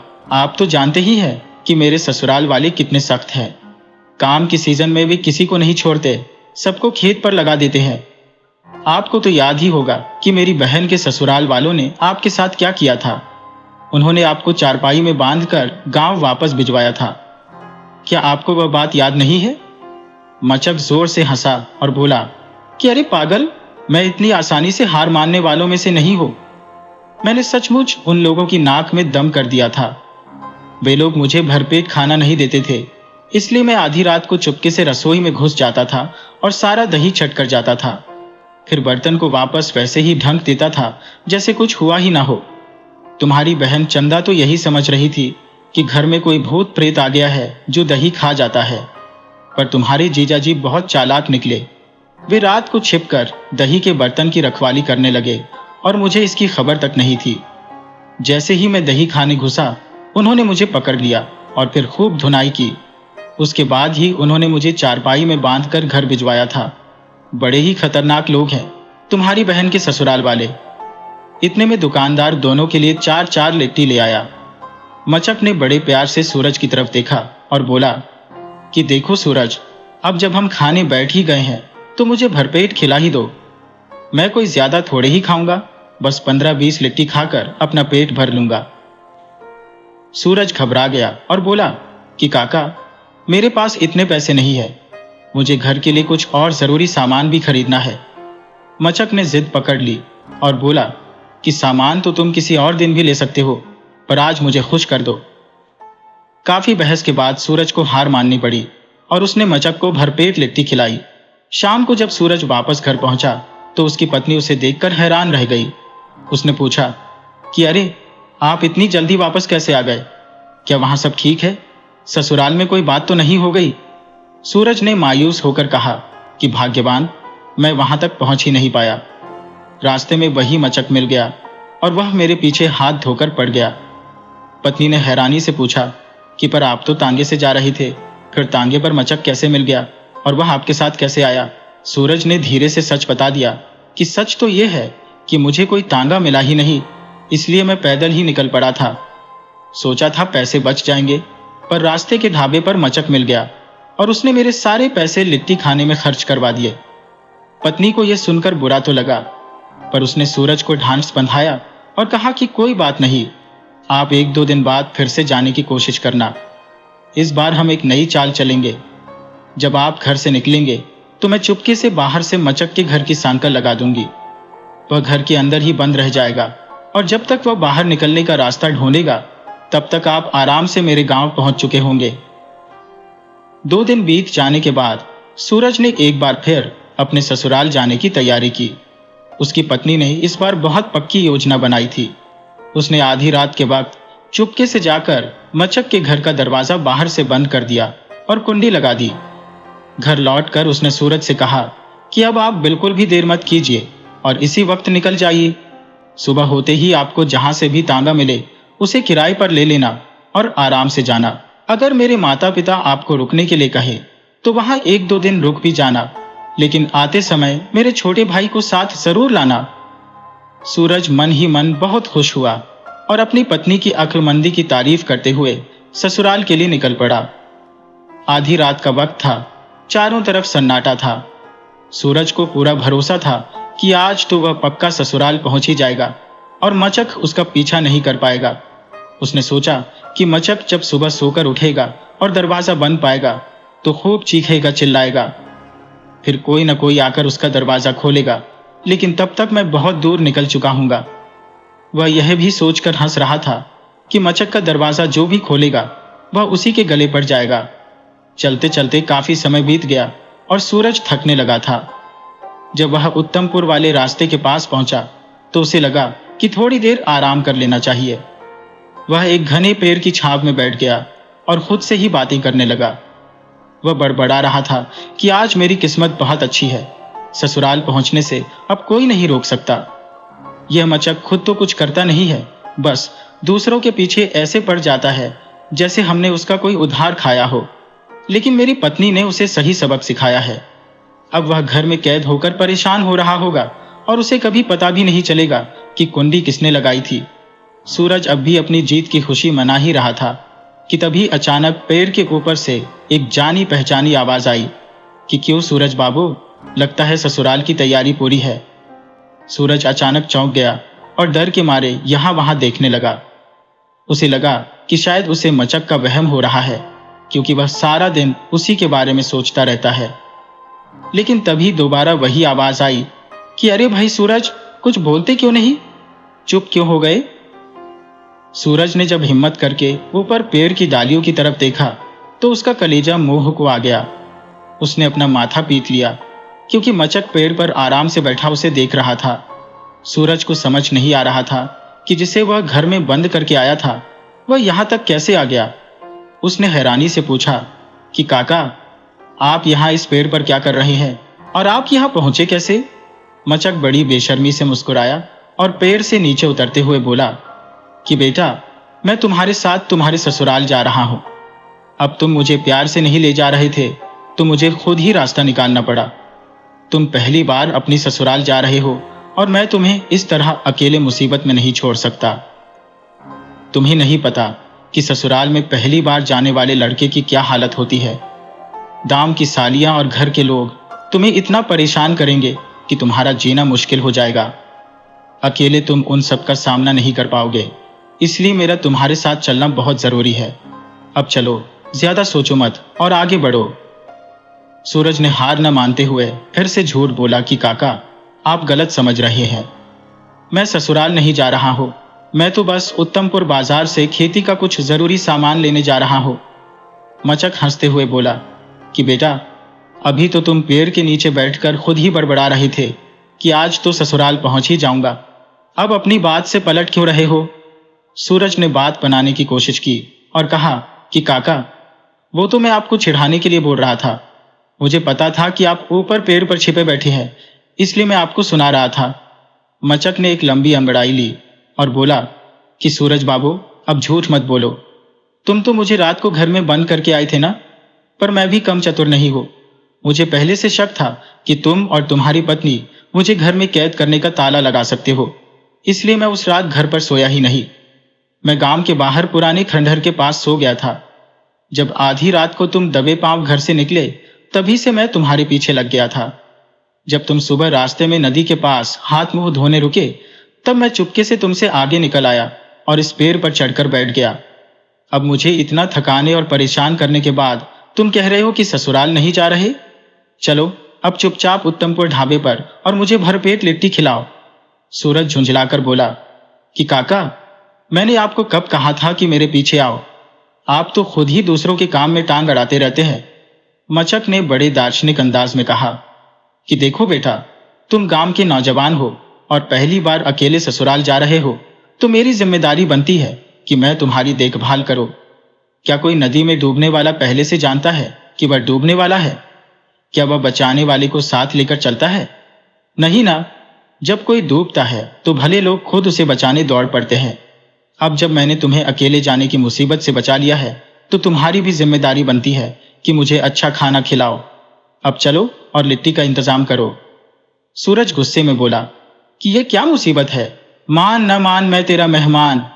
आप मेरे पीछे हाथ धोकर क्यों पड़े हैं? जब मैंने कह दिया कि मैं नहीं जा रहा, तो आप पीछा क्यों नहीं छोड़ते?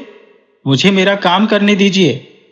मचक ने सौदा करते हुए कहा कि अगर तुम सच में मुझसे पीछा छुड़ाना चाहते हो, तो मुझे ढाबे पर ले चलो और जी भरकर खाना खिला दो। उसके बाद मैं वादा करता हूं कि मैं अपने घर लौट जाऊंगा और तुम आराम से जहां चाहो चले जाना। मैं फिर तुम्हारा पीछा नहीं करूंगा।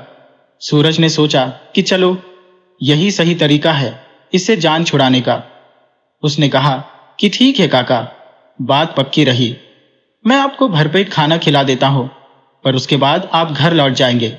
मचक ने भी हामी भर दी कि हाँ, पेट भर जाने के बाद मैं भला तुम्हारे पीछे क्यों जाऊंगा। दोनों ढाबे पर पहुंचे और मचक ने एक के बाद एक कई लिट्टी चट कर दी। किस्मत की बात देखिए कि मचक ने उतना ही खाना खाया जितने पैसे सूरज अपनी जेब में लेकर निकला था।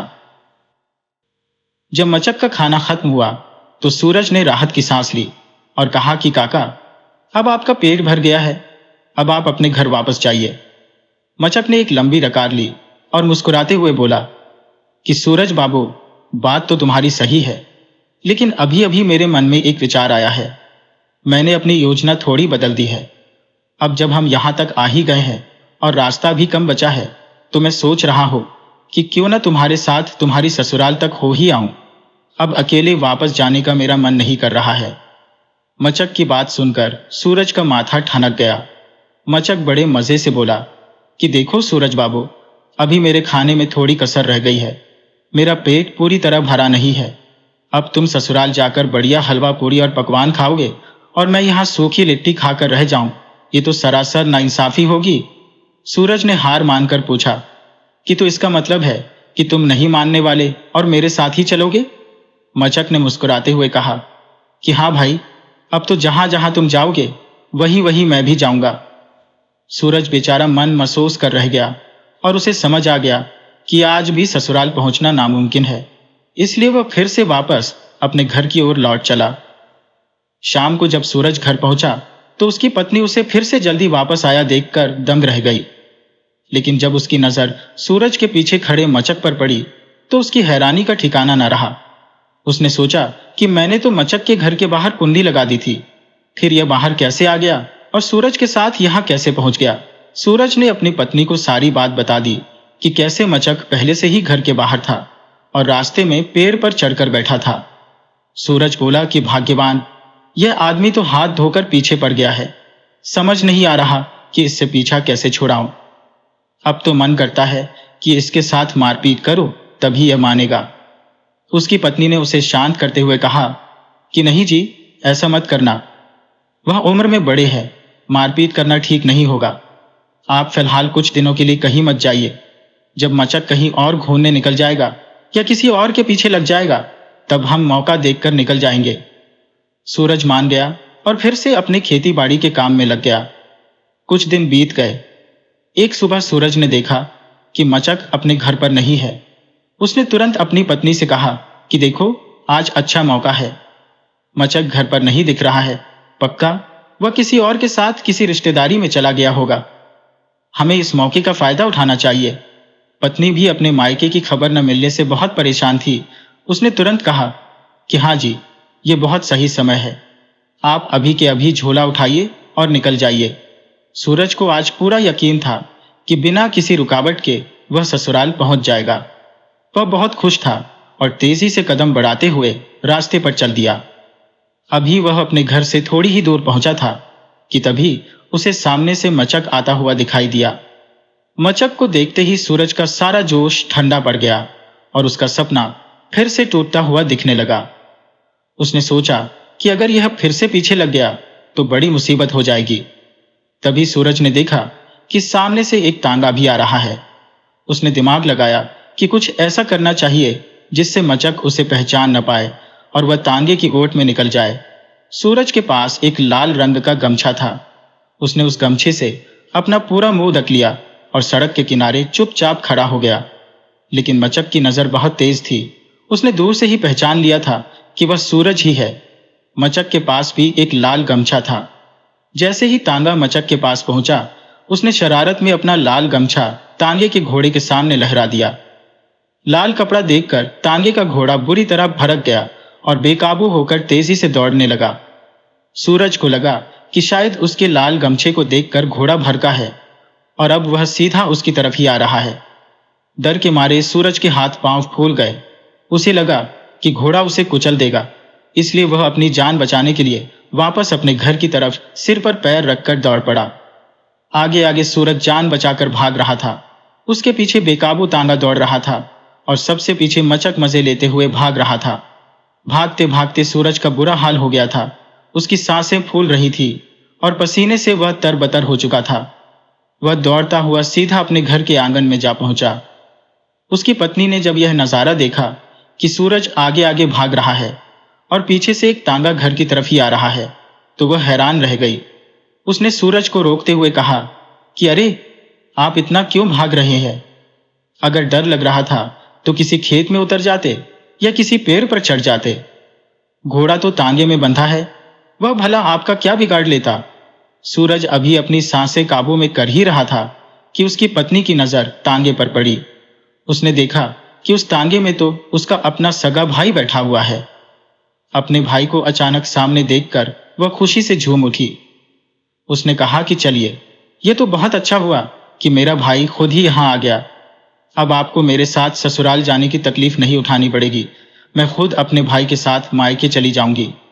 अगले ही दिन सूरज की पत्नी अपने भाई के साथ अपने घर चली गई।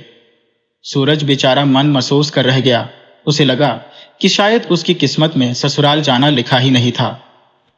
सूरज अपने घर के बाहर चबूतरे पर बैठा उदास मन से कुछ सोच रहा था। उधर मचक का भी दावत उड़ाने का सपना टूट चुका था, क्योंकि वह किसी की पत्नी के साथ उसके मायके तो जा नहीं सकता था। उसने जब सूरज को अकेले बैठा देखा तो धीरे से पास आया और मजे लेते हुए पूछा कि क्यों सूरज बाबू, आप ससुराल नहीं गए क्या? सूरज का गुस्सा पहले से ही 7वें आसमान पर था। मचक की आवाज सुनते ही उसका पारा चढ़ गया। उसने पास पड़ा एक मोटा डंडा उठाया और मचक की तरफ दौड़ पड़ा। वह चिल्लाया कि रुक, आज तुझे बताता हूं, तेरी वजह से मेरा जीना हराम हो गया है। मचक ने जब सूरज का ऐसा खतरनाक रूप देखा तो वह जान बचाकर भागा और सीधा अपने घर में घुस गया। सूरज ने आप देखा न था, उसने बाहर से मचक के घर की कुंडी चढ़ा दी और जोर से बोला कि अब तो इसी घर में बंद रहेगा। अब यह कुंडी तभी खुलेगी जब मेरी पत्नी अपने मायके से वापस आएगी। तेरी वजह से मैं इतनी कोशिशों के बाद भी ससुराल नहीं जा सका। अब तो यही सड़। मचक ने घर के अंदर से आवाज लगाई कि बेटा सूरज, इसमें मेरी क्या गलती है? तेरी तो किस्मत ही खराब थी। अगर तू मुझे साथ ले गया होता तो अब तक ससुराल में मजे कर रहा होता। सूरज की पत्नी को मायके से लौटने में पूरा 1 हफ्ता लग गया। जब वह वापस आई और उसे पता चला कि सूरज ने मचक को 7 दिनों से घर में बंद कर रखा है तो वह घबरा गई। उसने सूरज को डांटते हुए कहा कि अरे, आप इतने भी नासमझ मत बनिए कि किसी की जान ही ले ले। बिना खाए पिए वह अब तक जिंदा भी होगा या नहीं? अगर उसे कुछ हो गया तो आप बेकार की मुसीबत में फंस जाएंगे। जल्दी जाइए और उसका दरवाजा खोलिए। सूरज ने जब दरवाजा खोला तो देखा कि मचक की हालत बहुत खराब थी। वह भूख प्यास से इतना कमजोर हो गया था कि खुद से उठ भी नहीं पा रहा था। सूरज की पत्नी ने दया दिखाते हुए मचक को भरपेट खाना खिलाया और पानी पिलाया। खाना खाने के बाद जब मचक के शरीर में थोड़ी जान आई तो उसने अपने दोनों कान पकड़े और बोला कि बहू, तुम्हारी मेहरबानी है कि तुम सही समय पर आ गई, वरना मैं तो भूख से मर ही जाता। अब मैं कान पकड़ता हूं कि आज के बाद कभी सूरज से पंगा नहीं लूंगा और न ही उसके काम में टांग अड़ाऊंगा। उस दिन के बाद मचक पूरी तरह सुधर गया और उसने फिर कभी किसी को परेशान नहीं किया।